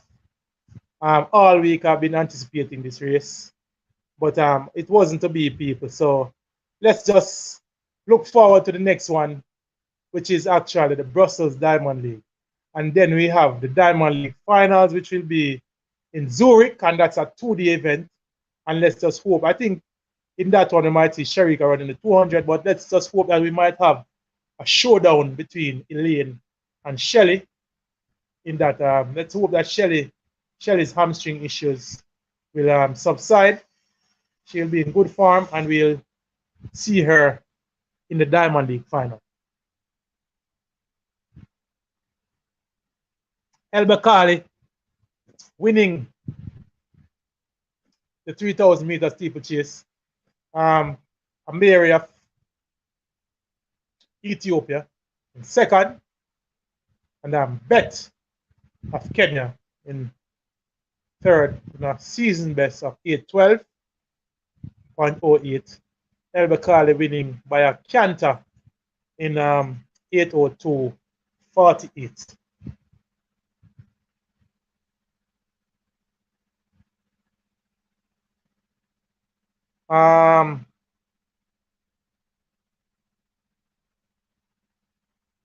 Denville has sent false start and alien in some sentence. Incredible. Something isn't right. A protest by the athletes. Money, no right? I don't know. Let's not speculate on anything. Our gentlemen and ladies, our ladies and gentlemen, let's not speculate on anything. Let's just the post-race analysis. I'm sure we'll hear. The athletes will speak. We'll hear their take, and I'm sure, like everybody else, I am disappointed. But I'm not gonna make any wild speculations at this time. I'll leave it until close until the athletes speak and until we hear anything from the organizers or if we hear anything coming out of Lausanne. So let's not make any speculations. Let's not it could just be one of those days, all right? I'm sure that the athletes would be highly anticipating the race also. And that in itself would have contributed somewhat to the nervousness from the athletes. And as I said, Sherika obviously twitched in the blocks. And we saw Elaine obviously attempt to get a jump on the start, probably trying to get ahead of the field, false starting. So let's not page one is saying Thompson needs to find a real coach and stop the foolishness. Let's hope that she does work out her coaching situation, and we'll continue to see her thriving at the highest level. Her talent is obviously unquestioned, and she's one of the best to have ever done it. I'm hoping that we'll see her again in good form next season, and she will turn up in 2024 at the Olympics to defend her Olympic titles. All right. Marie Parnell is saying the starter take too long to send them off. We'll diagnose all of that later on. I'll go back and I'll watch a race, and as I said, in some stream coming up here, and I am sure we will give our post-mortem and give our views of exactly what we think happened in that race. Elaine and Sherika playing mind games. I don't know if that is it. When is the race? Millie. When is the race? The 100-meter women. Millie, I can see you joining late. The race has actually run, Millie. I don't know if that's sarcasm on your part, but the race has actually been run. Shelley did not run because of a precautionary hamstring situation. She took a precautionary move to pull out because of a hamstring situation. Elaine Thompson false started, and Sherika Jackson finished second. The race was actually won by Aliyah Hobbs of the US. Page one is saying, what mind games? LOL. Thompson don't have a real coach. Alberto responding, what's that? Ali Boba is responding to page one. So when since athletes changed coach because they had an infrequent false start. Where is Thompson's coach? We like the conversation that is happening here, people. We like it, all right? On screen, though, gentle people, is another big race. And this race also has Jamaican interest. So, as I said, we'll continue with the post 100 meter diagnosis and post-mortem, but the meet continues. As they say, the show must go.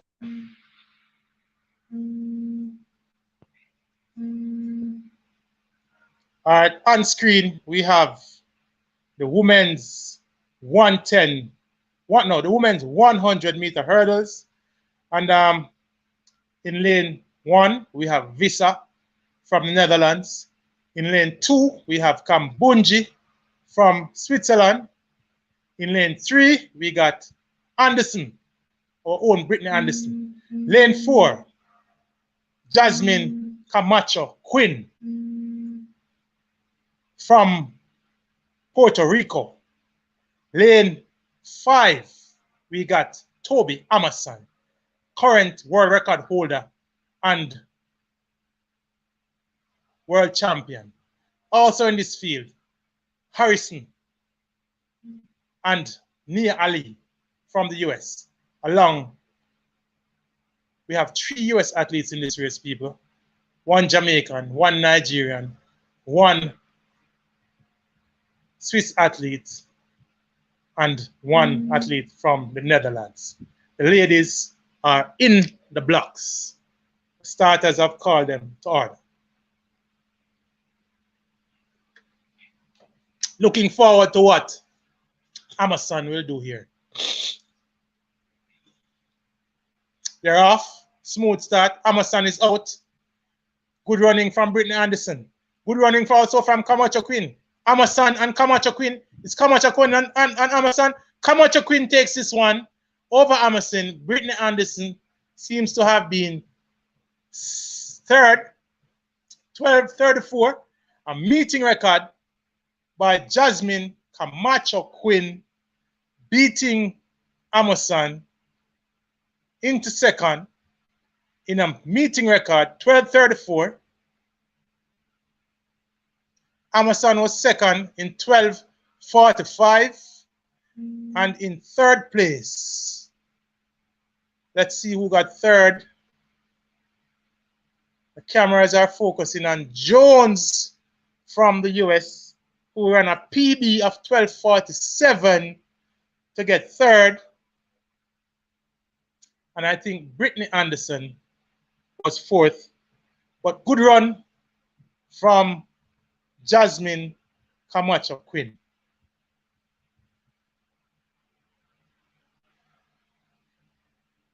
I like the spirited discussion that is happening in the comment section.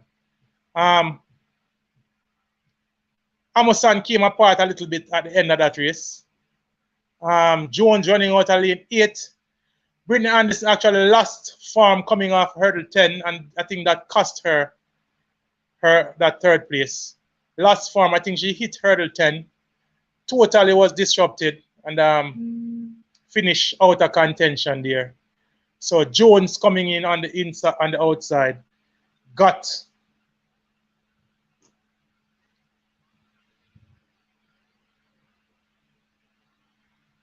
Cooking with Chelsea is saying that they take too long to start the dang race. Kappa 253, if you're talking about the 100-meter Kappa, that was run by Aliyah Hobbs. Brittany Anderson actually got 5th in this 100-meter hurdles, people. Hitting the 10th hurdle, losing form and falling out of contention. All right. As we speak, we have the triple jump on screen. Yulamar Rojas leads with a jump of 14.99, followed by our own Shanika Ricketts, who has a best jump of 14.64. Primrose Williams is saying this is a long season and the athletes are very tired and worn. Primrose, people like Ilian would not have had a lot of races this season, so I don't know if we could consider it a long season, but who you have for this pioneer? Sorry, Delgado Simita. I saw the comment pretty late. I'm actually watching the race, so I'm not keeping up with the comments as we. I had Amazon for the win, but obviously Camacho Queen had other ideas. We saw a big jump there from Yulamar Rojas. Let's see the distance if it comes up. That was a really big one by her.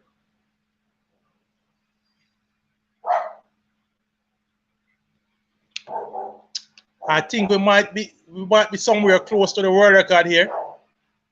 This one look like it's about 15.6 or 15.7. She hit that one, people.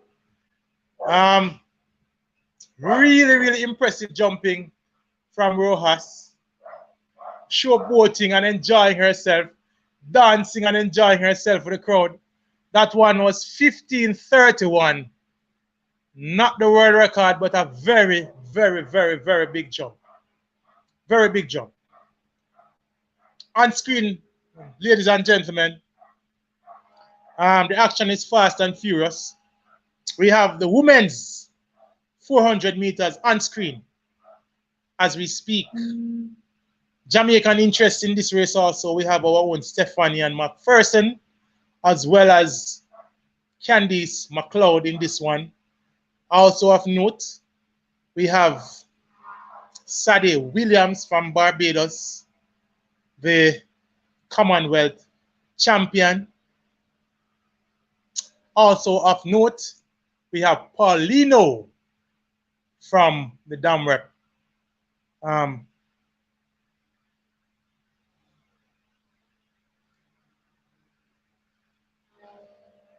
I want to welcome everybody who is joining in the stream. Good to have you here with us.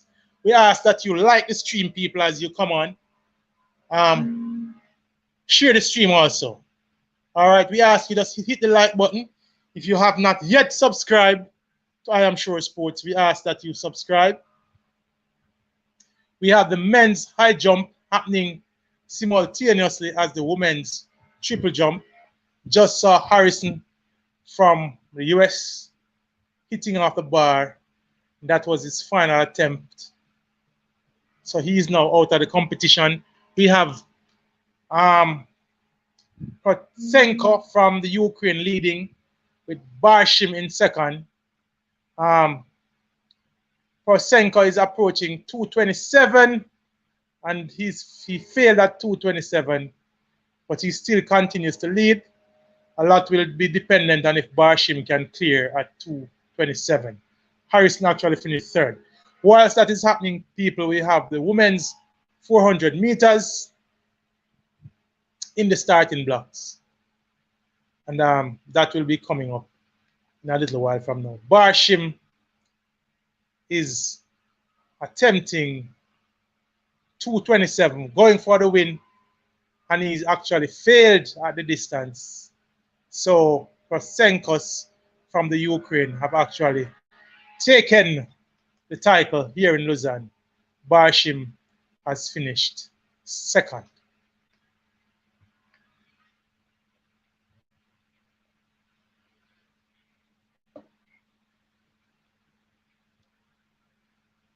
Page one is saying,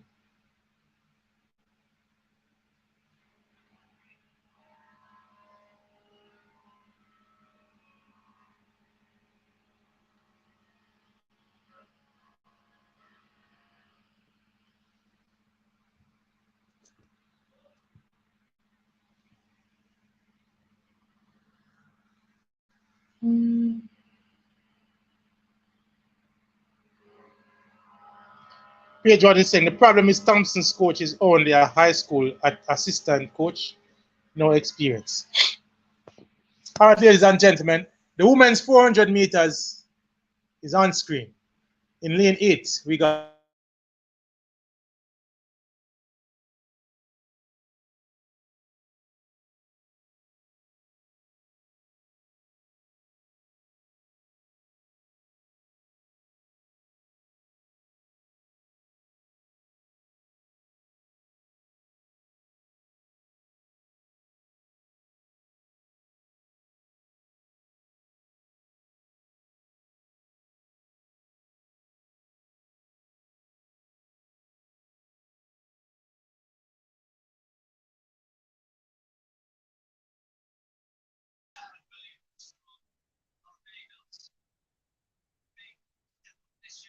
Me not hear you. Me nah.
National, you can hear me now, National? I have two guests in the thing. You hear me? Morning, you have National. National. You hearing me? Yeah, man, I hear loud and clear, National. Okay, good. Yeah, hear me, National? You can hear me? Yes, man, loud and clear, man. Well, I don't know what is happening, National. I don't know if you have been watching the Diamond League, but this Diamond League seems to be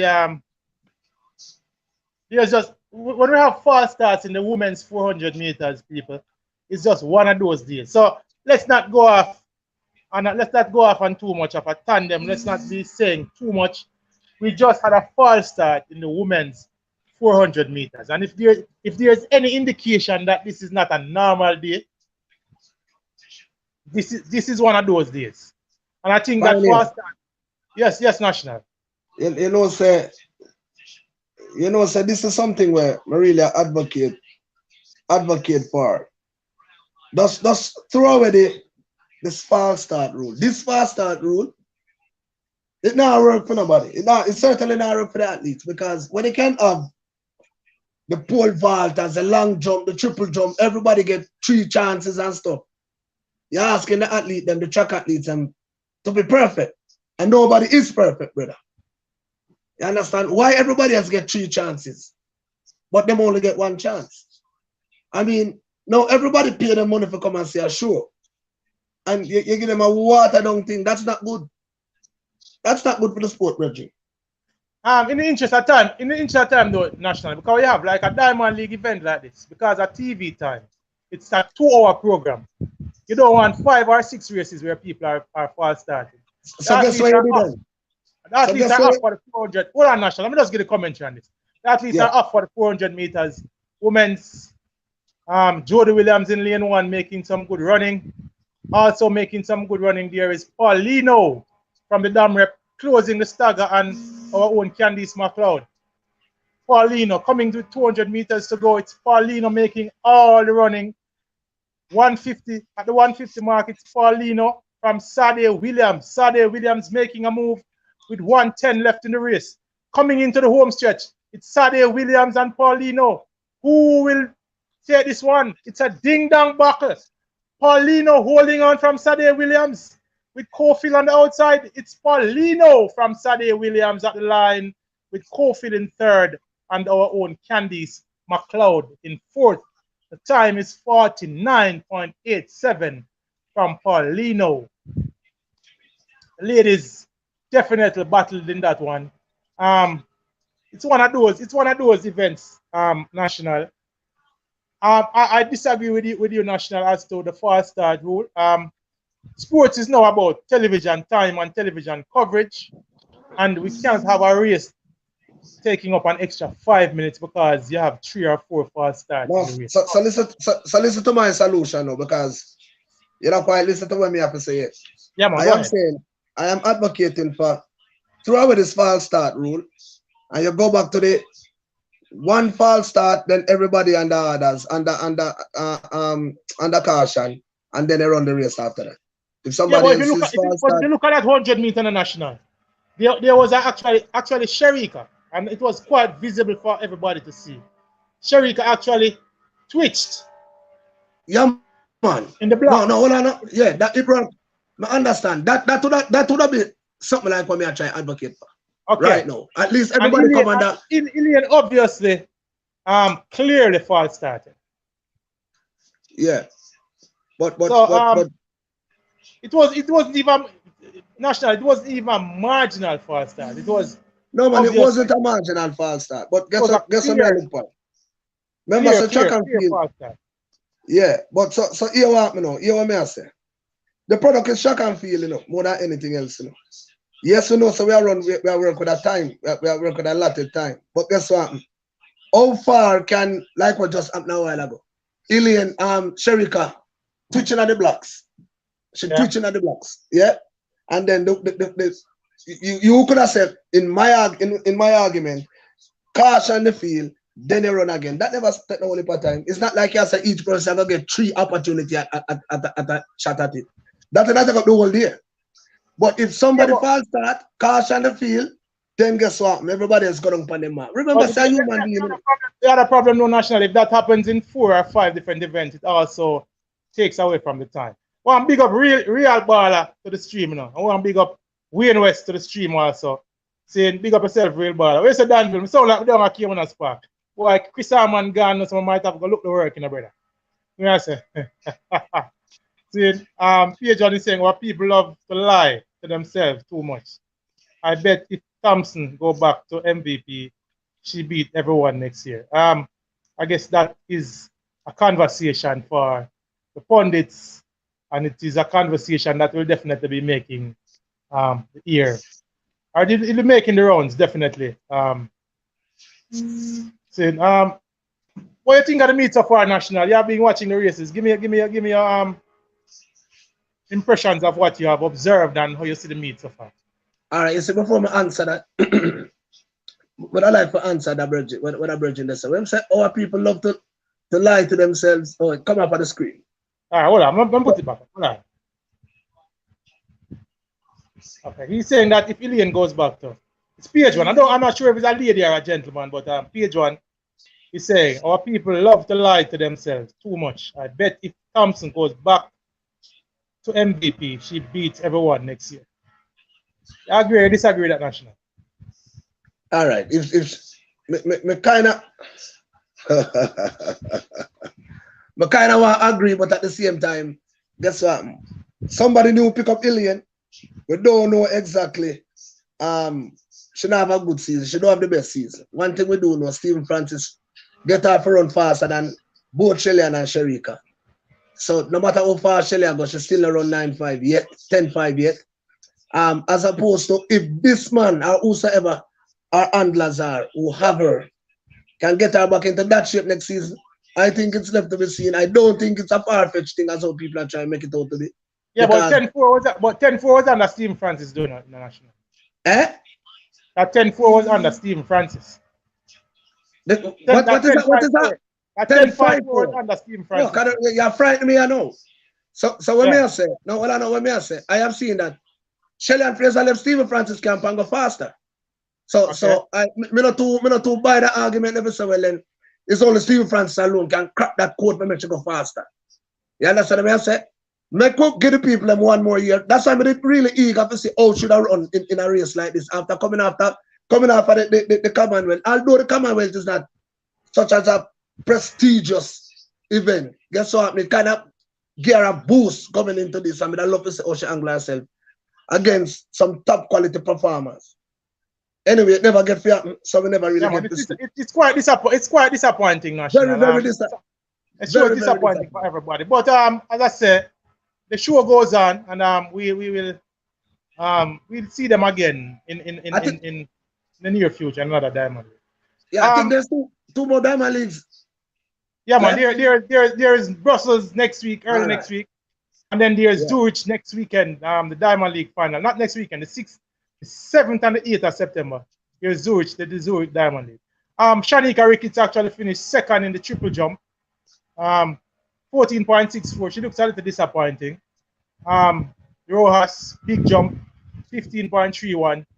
Class of the field, obviously. Kimberly Williams finished 6th with her best jump of 14.12.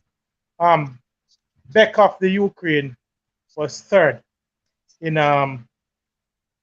14.21. The men's, another big race on track, people. So as I said to you, the action is fast and furious, almost as fast and furious as the comments in the comment section. And I like the interaction that is happening in the comment section. People look for something special here. I think by design, Noah Lyles, no, first, Aaron Knighton obviously had asked for lane 8 in this race. Noah Lyles in turn asked for lane 7. Right. So he's just inside of 9. 9 obviously wants to run as little bend as he can. He wants to open up. Inside of them in lane 6 is Michael Norman. All right. And we have our own Andrew Hudson, who is running out of lane 2, his first Diamond League representing Jamaica. We have Jarim Richards, very, very, very good prospect, very good athlete in lane 5.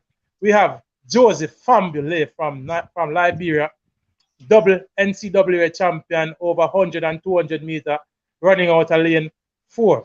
We have Akondo, very good athlete from the Dam Rep in lane 3. And Hudson, as I mentioned before, running out of lane 2. And in lane 1, representing Great Britain, we have the man, Dobson. Very good lineup here, people. Very good field. Looking forward to some fireworks. What will Noah Lyles do? What is an offer for us in this Lausanne Diamond League 200 meter? National, give me a preview. Quickly, because I have to come out before you start the race. You see the race about 200 meters before me, Steve. Oh. because of the 400 meter we just run a while ago. Okay, all right. But quickly, I think it was a very good move from the youngster for us in lane 8, because I think he wanted to be as far as possible away from Lyles. But a very good counter move by Lyles to say, watch out. If you go ahead, give me 7. Want to be right inside that. Yes, he won't be too far from him. All right. If Lyle was in like 5, it would be a very good race. Now at least are in their black national. National, all you have to do now. Just mute your thing, brother, so you don't hear me. See? All right. Just mute your thing so you don't hear me. Because I'll give the commentary on the race. All right? One. Athletes are in their blocks, ladies and gentlemen. Again, another faulty start. We have somebody getting up, and that looks like Michael Norman, who got up out of the blocks before the starters' orders were issued. I don't think this will be deemed as a false start.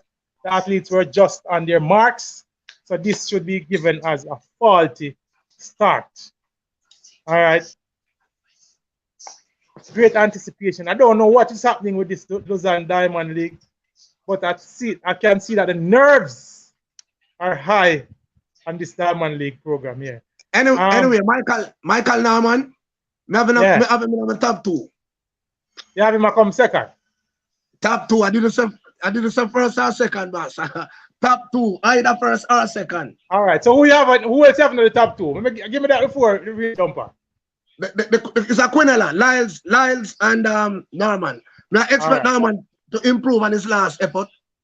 As to how much he will improve. But they are in the blocks national. Here we go again. Second time off. They're off. Very good start for the youngster. Knighton out in lane 8. But here comes Noah Lyles and Michael Norman. Michael Norman actually coming off in front. And down the home stretch, it's Lyles and Knighton. Lyles and Norman.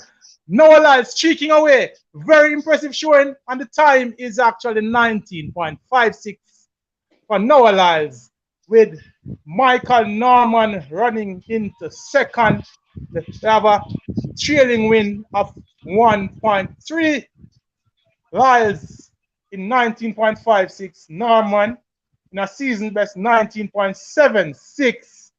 And third to Jarim Richards, 19.95. So the youngster had been run out of it. A Congo from the Dam Rep was 4th. All right, the rest just don't run for me. National, you got your Quinella right, brother. Yeah. So I guess we're going to visit the betting board, National. Some big money on offer for you right now, brother. Because you get the Quinella on the spot. Good run. Anyway, my thing that they wish body bet there. Wish body gambling there, but we just get the 1-2. The thing is though, he has run an improved race because this is what season best 19.76. As somebody I tell about as to how much he would have improved if he would have reversed the placings. I couldn't tell you that. But one thing I do know going forward, if I was Michael Norman, if I was one of his handlers, but definitely that look towards the 200 meter also along with the 400 meter because there's a lot of room for improvement with him. You're thinking about him running that at the majors, or you're just thinking about him doing it as a backup event? No, man, major man, look here at 1976, that, you know. And remember, sir, remember now, you know, you run against the best right now in his time. Noel Lyles, you come down and you run 1976 and embarrass yourself any at all. You know, as a matter of fact, him get a perfect start, him get a very good start. Yeah. And going forward, if him can put in the training, we don't know what can. There's more room for improvement for him than for Lyles, because him used to do it in a college, you know. Yeah, man, I know. But I think if anybody had got tackled Lyles, it would have been Norman more than anything else. He's the best. 19.76, not personal best enough. He's the best. So it means that him can't even go harder. Yeah, man. Came off the curve ahead of Lyles too. The youngster 9 faded into 6th. So good run by Noah Lyles, continuing to show that he's the man to beat in the 200 meters. He's a class of the world right now. Another good time, another very impressive time, 19.56. One only wonders when he'll get it right to try and approach something closer to a 19.2 or try to see if he can get close to both 19.19 world record. My thing that for the rest of the season it might be a little much because when the athletes have a travel a lot, then you know obviously affects their performances. But next year is another world championship, and come 2024 we have Paris, so we could be in for something from Noah Lyles. Let's hope he can remain healthy and see if he can continue to give off his best over this 200 meters. Ryan Kosa, for the people who are interested, won the shot put event. Very, very good throw. 21.9, close to the 22 mark. Ryan Kosa, for those who pronounce it that way. All right. Knighton started this season quite impressively national. And I tell people this all a while. When he was said to have run that 1949, I said to persons, you know, be cautious. You know, persons were talking about him going after the world record this year. Was it Joe Kovacs who won Joe Kovacs won the shot put, and Kosa was second. My apologies, people, for giving a bad bit of information there. It was actually Joe Kovacs who won. And Kosa was second. And who was that? Gill, who was third in the shot put. But yeah, national. When Knighton ran that, was reputed to have run that 1949, and the world everybody was saying, "Whoa, he's going off a boat world record this year." And I tell them to be cautious, man. The youngster still has a lot of development to do, and I think one of the ways he'll have to develop is also mentally. Actually, we have seen him regressing throughout the season national. So if he started the season with 1949, that means, and he has consistent every race you have seen him going slow and slow and slower. So that speaks to something that is missing. All right, so Kovacs won the shot with 22.65. Kosa was second, 22.05. And Gill third in 21.70. Back to what I was saying about Knighton. Yeah. But for him to have started the season, that was the first race of the season that he was said to have run, 1949. And now he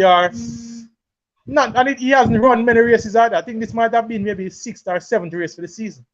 And you are running 20.13 and finishing 6th. You know, it is not a good look.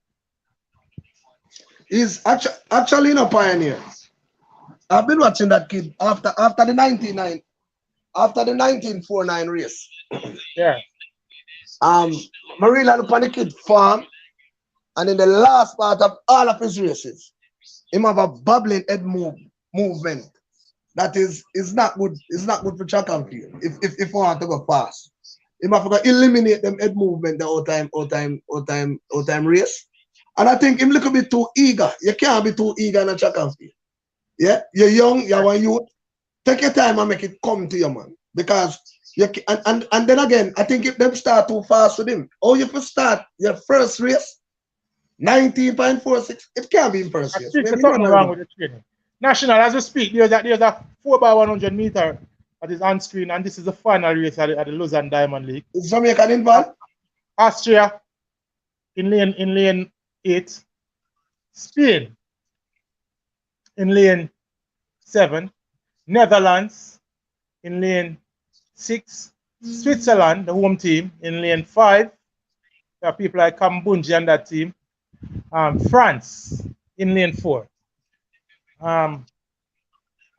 In lane 3, we got the Swiss under 20 team. So it's purely a European-based 4x1. Okay. The Swiss under 20 team is in lane 3.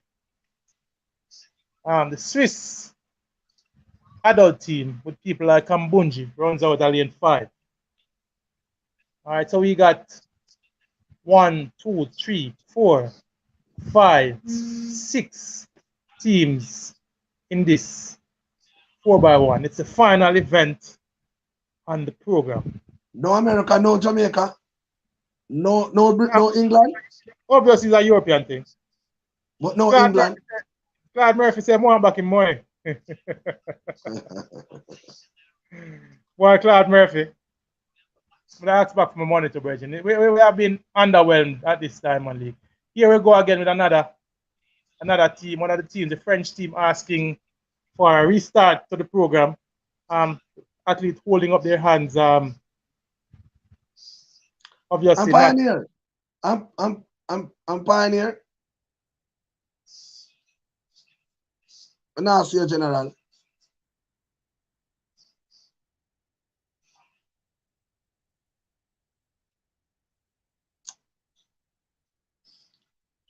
But now see General.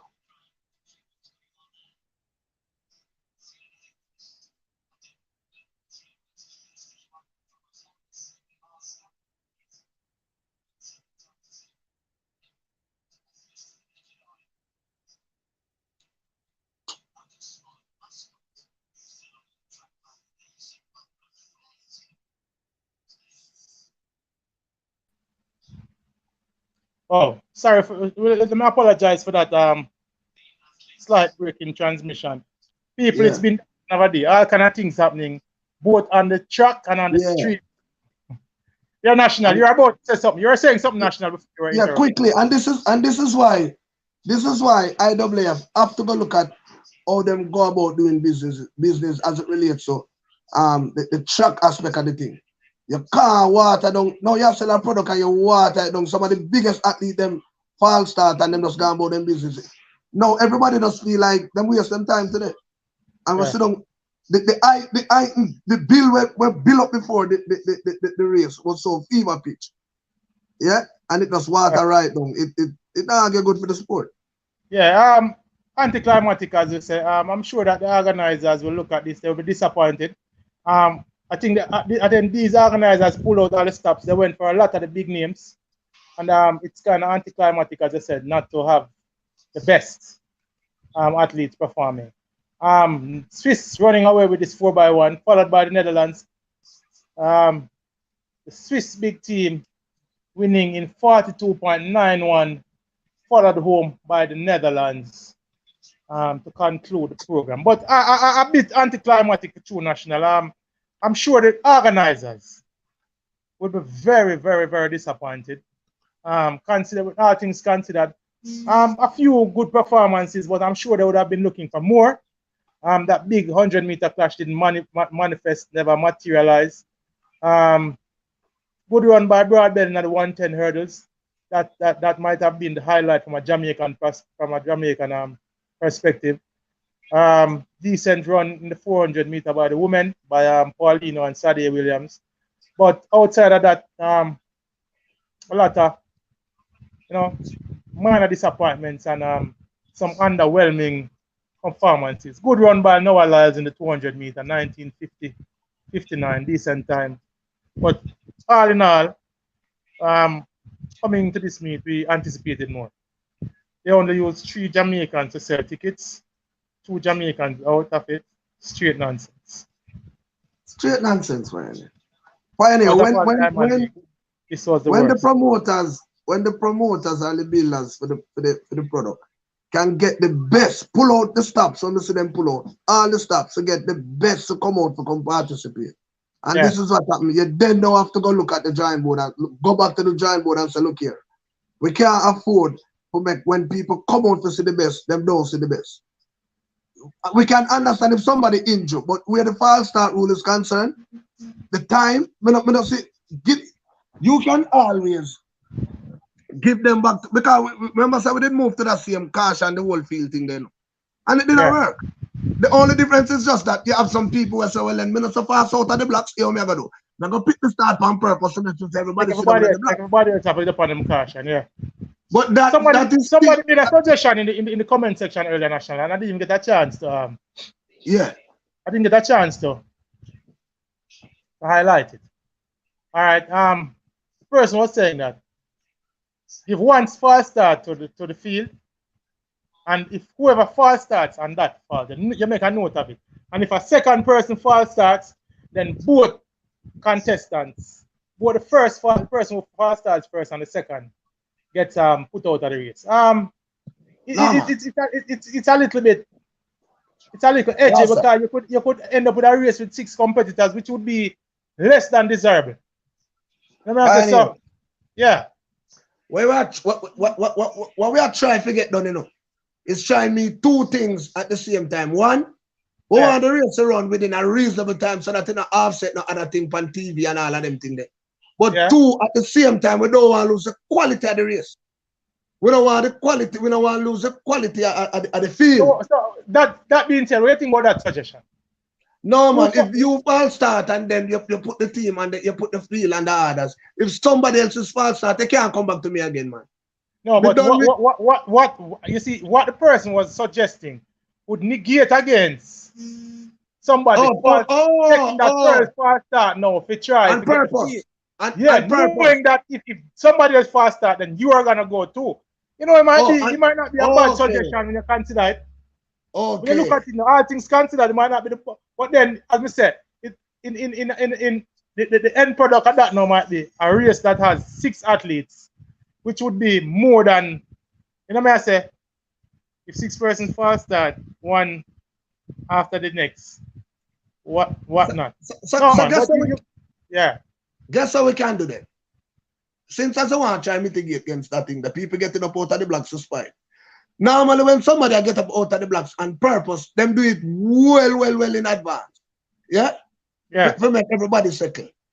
You can have just... When you look at Illians, National, stick up in. When you look at Illians false start to them, some persons would argue that an athlete of Illians experience and stature, that look like an intentional false start. I am not saying that, but I just put the argument we have put forward now that somebody could have said somebody false start intentionally. But when you look at Illian's false start today, you could almost argue that that false start was an intentional false start. Because of the how early she get up. But we all know so that could never be the case. That's not the caliber athlete Illian is. See? We are talking about some people now who would have benefit from everybody sitting down in the blocks. Yeah. Remember said that rule and the boat now, we know. See? I know. Yeah. But me understand what you say. But guess what? Well, so be the case. Pioneer. So be the case because guess what? We can't have a meet like this. Where some well put together, well look good and everybody almost didn't even sleep last night because I want to wake up early morning to see this. So, and this is obviously play up before we.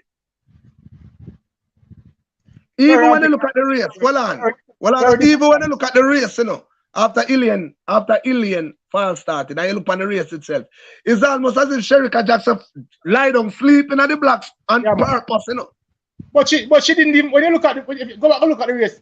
No, me see, she don't run through the tape. If she run through the tape, she win to me. If she run through the tape, she win.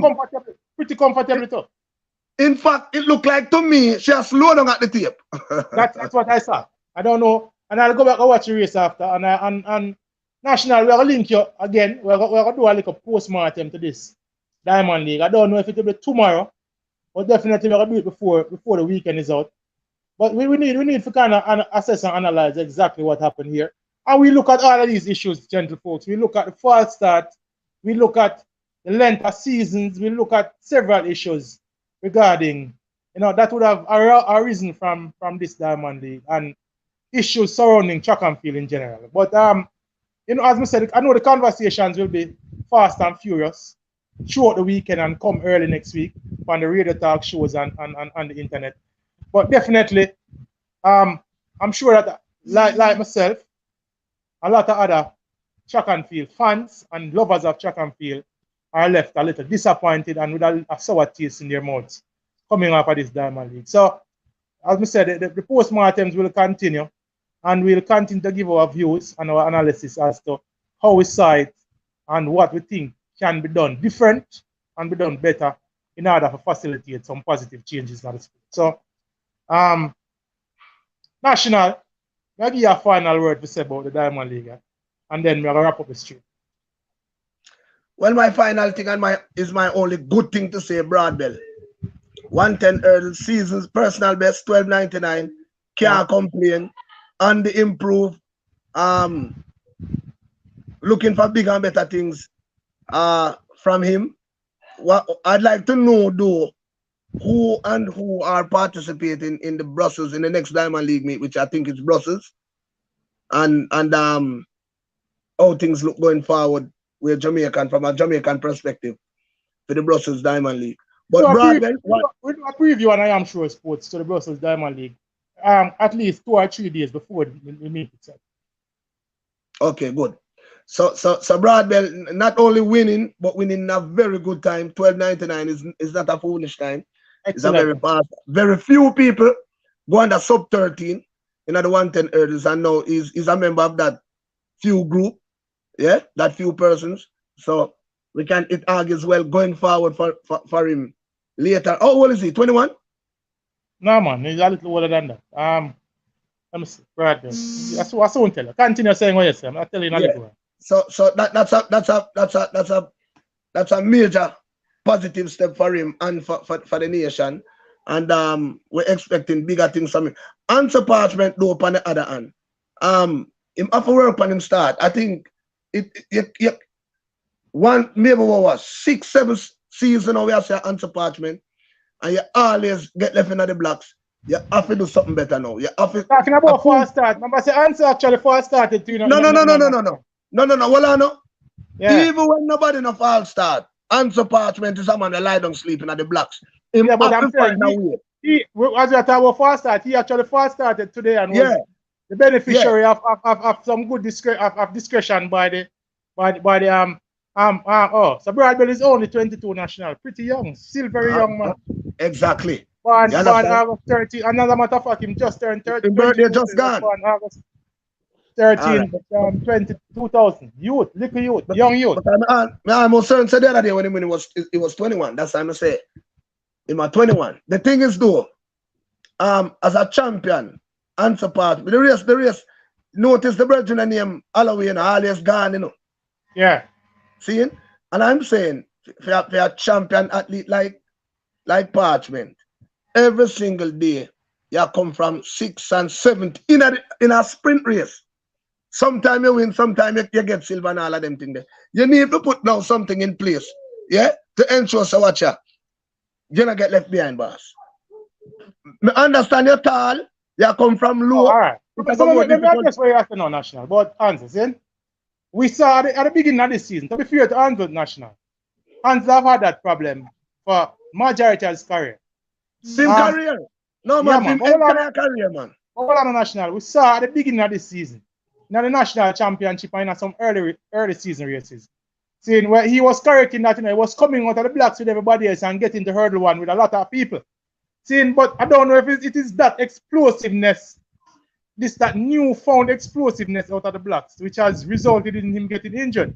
Even though the athlete was injured in the past, but this hamstring injury we are hearing, with this thing where we are hearing get injured right before the events. We don't know if it is this new starting regimen or the starting routine that has contributed or is playing a part in him getting injured. We saw him today trying to come out of the blocks early, obviously. Seeing him fast starting. As I say again, he was lucky to have benefited from the starter's discretion that allowed him back in the race. But obviously, he have a few things to fix national. But I think he had intentionally worked on that start this year, and I was expecting him to go close to the world record at the World Championship. But unfortunately for him, and obviously these problems has now emerged, and it's playing on his mind, and it is affecting him and how he's going into blocks and how he come out of the blocks. I don't know. I hope Sam can get it right. If not this season, but at least for next season. Well, the youngster shows so well then him hungry and him want it, and the youngster show the world that he has what it takes to get. As a matter of fact, him reach that next level, because from you gone sub 13, you reach that level. Now is how much more now you can improve on a 12.99. I mean, now put it behind him. Him look extremely hungry. Him sit down and wait, because it's almost as if the man sit down and no sorry. All the way, me not have your speed, you know. But guess what? I'm going to stay as close as possible to you, because I know I have a good start. I'm going to wait for you. Just look back on the race intensely. Him never try overexert himself when him say Holloway in front time. Him just know, so when it comes to like the last 3 hurdles, when it reaches 7, 8, going down that line. 10. Yeah, him knows that not only that he will be coming, but him knows that Holloway will be stopping. He closed at hurdle 8, caught him at hurdle 9, and come off a hurdle 10 in front and gone about in business. And gone about in business over the last hurdle. Excellent one from the youngster. Well for Jamaica. This is as I said, this is a event where we have the last 2 Olympic champions. Yes. So and here is another young prospect. Come along. Even with him, we have people like Damian Thomas and some other people who just are waiting at the wings. So it all well for Jamaica. All sprint events. Well, there are very few sprint events when I really have nailed down. The 100 hurdles women, we have Brittany Anderson coming up in another rank there. Yeah. Unfortunately for her today, I don't ever saw her race national. I'm not a year girl. She hit her. I see it, man, and I see it. But remember, we always talk about that, you know. So when it comes to the last part of our race, she always messed it up. Yeah. Got it right at the World Championship, but got it wrong on this occasion. As we talked before, I tell her she's gonna get it right in the World Championship, but it's just that something always go wrong when it comes to the latter part of her races. Yeah. But today, I think them did really start leave her when it reached about in the midway part of the race. No. Come back for revenge today. Come back with a bang today. Yeah, she defeated the world champion. Two Emerson. Dismiss her. Nah, nothing bad to say. Good race, but she need to get it. She need to ask herself the question: why is it she never put together the run where she run and beat all our opponents on the big stage when it matters most? It was a world record when we beat her anyway, so she can't argue. The competition in this event national is at the next level doing a version. When you look at the field, look at Kenny Harris, former world record holder. It is. Yeah, not in contention any at all. It is. I think she on third. No man, she was out of it, man. A Jones run third. Oh, Jones on third, she run fourth, and Brittany Anderson on fifth. Yeah, man. So what we don't like to see more though is we dominate the 100, the female 1 and 2. Yeah, we look good in the 110 hurdle.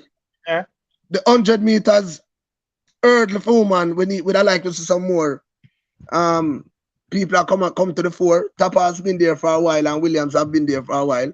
Brittany Anderson coming on the scene looking good. When you look at the youngsters coming up, man, we have a play with our youngsters. We have a whole heap of them come up in the thing. We have Keriki Hill and a couple in between, couple who are in college now. We have what's her name? The name slips me. But the conveyor belt is working, brother. They are coming through. So Jamaica should be well represented in the near future. Well, in a, but okay, good. That sounds good. But me Yeah. and you say there's a period between that transition period from coming from school and going into pro. Yeah, but we are talking about people who are on 12-8, 12-7 right now in the national. Well, So that not sound bad then. yeah, man. That not sound bad. But we give thanks to the broad bell brethren with the 1299. We want to see some more people that come to the fore. I don't know I'm to Natalia goal to them, I never see her. I kind of like fair No, man, progress. she didn't run today. The 800 meter wasn't that Diamond League race today. It was there were a couple of contestants in that, but they ran a good time. They ran 1:57.98. Yeah, But Gooley 157 something. Gooley never run today. Yeah, she never run. Some of that wonder No. why. Well, me No, never it's not really a diamond. catch, It's not a Diamond League race. It was just one of those okay, races where the organizers put together. put in. Okay, Yeah, good, so good, it was good. a Diamond League race. So, question. Let me ask you this: what are your thoughts on Tina Clayton and Brianna Liston going pros, going pro? No, Liston not gone pro. Liston not go college. Liston, she do. Oh yeah. It's Keriki Hill I go pro, and Tina Clayton. Well, let me answer that. Let me phrase my question differently. You sure you know What we you left think that in the about? next? You sure you know we left the next string? Because a whole conversation that international. No, I want to ask you. No, quickly. But I just want to ask you this because All I right. believe So let me say this. I'm gonna say it. I'm gonna use 2 or 3 minutes to address it because more about the stream. But may I say this? No, but more ask you this too because you just remember me didn't forget a college gone.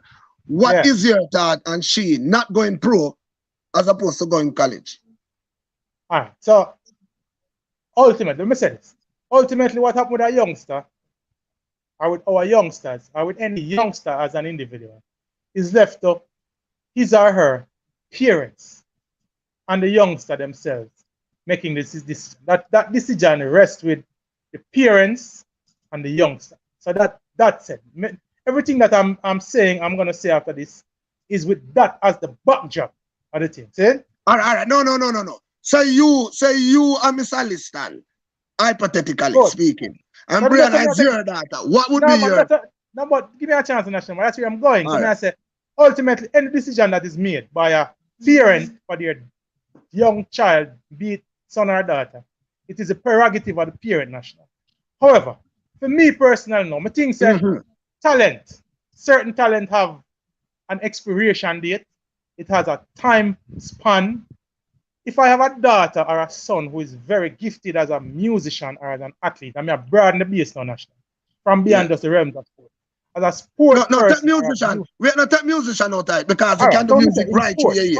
I have a son or a daughter or a child who is very talented, a very gifted sports person, Yeah. and when we say very gifted, I'm not talking about ordinary talent. I'm talking No, about man. I'm talking about Tina Clayton type talent.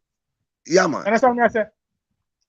Knowing that ultimately, saying, and if my child has acquired the basic tools of high school, of basic school, primary school, and secondary school education, which means them literate, them can read and write, them can they grasp mathematics at a level.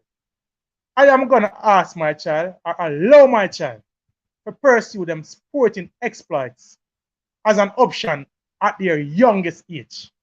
So in my case, Tina Clayton for me, go pro. Education, people, is for one thing and one thing only. All right. So when we say education, the social skills in terms of education, the social skills part of education can be learned outside of school. But in terms of academia, the academic part of education, is for one thing, it's to get you qualified and prepared for the world at large, to earn and make yourself a better man or woman in this world.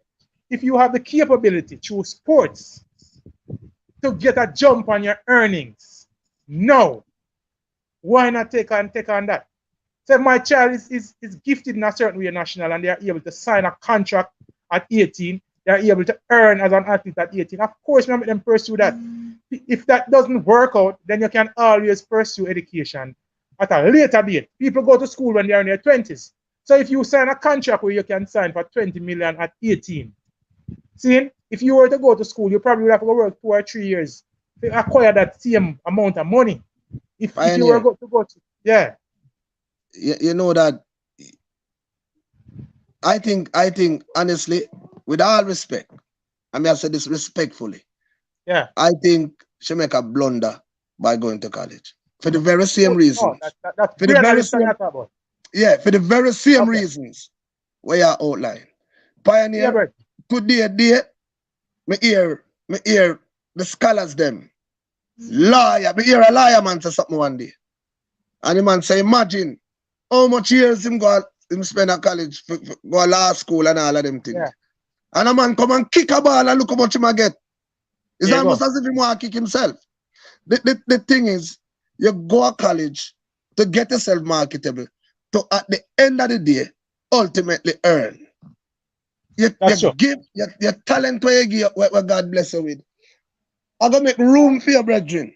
How There you on go. earth you gonna put on something like track and field where it only lasts for your time? You have an anomaly with Shelly. Shelly run faster, older. It not Yeah, happens man. so. It not happens under the norm that for that happen. Yeah, you can't now wait and say you're gonna go pursue your track and field thing when you're older. Do If what the you have to. opportunity, national, with that said, you know, if the opportunity affords itself, for me as a parent now, to have my child aboard. So, for example, if I were Brianna Listan's parent and I could get her a professional contract, and within the scope of that contract, she can earn enough that she can educate herself whilst pursuing her track and field exploits. And the two now gonna be like, if she now gonna lose focus on education while pursuing track, or she not gonna lose track. If she thinks she can balance both, then if she can earn enough money, because obviously you can't get a scholarship as a professional. So if in getting a professional scholarship, there's monies in that to can afford my child to go college or go pursue education, even whilst doing it. But even that makes me know so she can put on her money now that if and when track and field no work out, or if she has a desire to, she can go pursue education afterwards.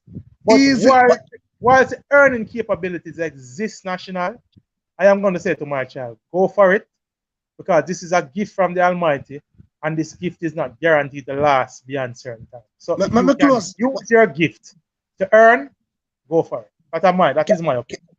Let me close by saying this. Yeah. And I hope Jamaican parents at large and listen. Yeah, we have majority of us we're not born with gold spoon. However, sport, namely track and field, is a type of gold spoon for some of us. Yeah. Yeah. Now college now run way. Me say man, we are 60 year old go college So and go get 50 years. where I want to get. A Sure. college. So it now run way. College dead. Now go nowhere. You understand what I say? Young But brethren. because of what Usain Bolt and all of the athletes them has done, and now you have the Shelly and Fraser them now pick it up and continue to do. If Yeah. you notice good, when we have with boys and girls track and field, it's not only down to the local television telecasters them. You Yeah. see people coming from overseas, it All means over the that world. Yeah, man. something is happening all over Sure. the world. So when you have an athlete of a Tina Clayton and a Brianna Liston caliber, right there and then, you have all the major shoe company them come down and say, look here, because them need your signature for so well then, yes, so want this athlete here. You are talking about some nice money already. Just you know, start running it, you know. Just offers that come to you already. Yeah? We can always deal with the schooling and go a long way in track and field.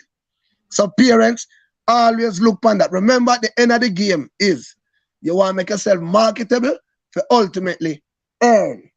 I'm Here gonna is put this in. earning. I'm gonna put this in national. Let's see if while you're earning, if I'm a parent now, while my child is earning, and I'm obviously gonna earn well, I am gonna put people around them that will assist them with developing their social skills, so that can make them a better human being. Easy cheesy something that. All right, let me answer this Virgin National. Ivor Vukova is asking, anyone knows the result of the man's shot put? In the shot put, it was Joe Kovacs who won from Ryan Kausa. I think Joe Kovacs threw 22.42. Ryan Kausa threw 22.02. And Gil from Australia was third. I hope that answered the question, Ivor Okoja. Yeah, national. We give thanks to that national. I know that is one of the discussions we will take up in our next stream when we will do this post-mortem for the Diamond League. We are gonna look at that. Because it's something that I've been wanting to address, whether on radio or on a podcast for someone. So we are gonna address it. National wants to give thanks for your presence, my brethren. I wants to give thanks to everybody who was a part of the stream today for this Lausanne Diamond League. And take heart, people, for the disappointment. We will wipe our tears, and next week there will be another Diamond League, and hopefully it will be better come next week. Brussels is always one of those tracks that provide us with something special, and let's hope we get something special come Brussels next week. Saying national again, my brethren, we give thanks. Always good to have you here, brethren. Personally, it's always good to discuss sport with you, my youth. I rate upon them levels there as one of them brethren that were discuss the thing on a high level. Saying I want to give thanks to Preacher who was here with us earlier also. I want to give thanks to CC who started the stream with us. I want to give thanks to everybody who joined us on the stream today. We ask a few people before you leave the stream. We ask a few, hit the like button. That's I hope that is not too much of us. Too much we are asking of you. All right, I know even though you're a little disappointed, we ask that as you exit the stream, just hit the like button. Share the stream with a friend. And if you haven't subscribed yet, first people, we ask you, subscribe to I Am Sure Sports. Help us to grow. You're welcome. You're welcome, my brethren. Ivor Okoja. You're welcome. We ask a few people. If you haven't subscribed yet, subscribe to I Am Sure Sports. We are a growing channel. We are an authentic Jamaican channel. We give you analysis and we give you sports highlights and commentary from a Jamaican perspective.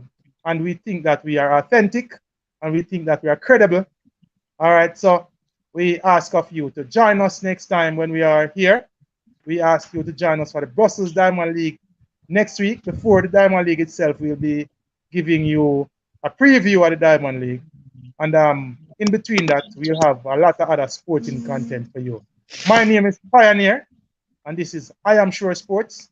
And again, it was good for you to have been able to join us today. We thank you very much. And as my brethren Manins said, we are over and out.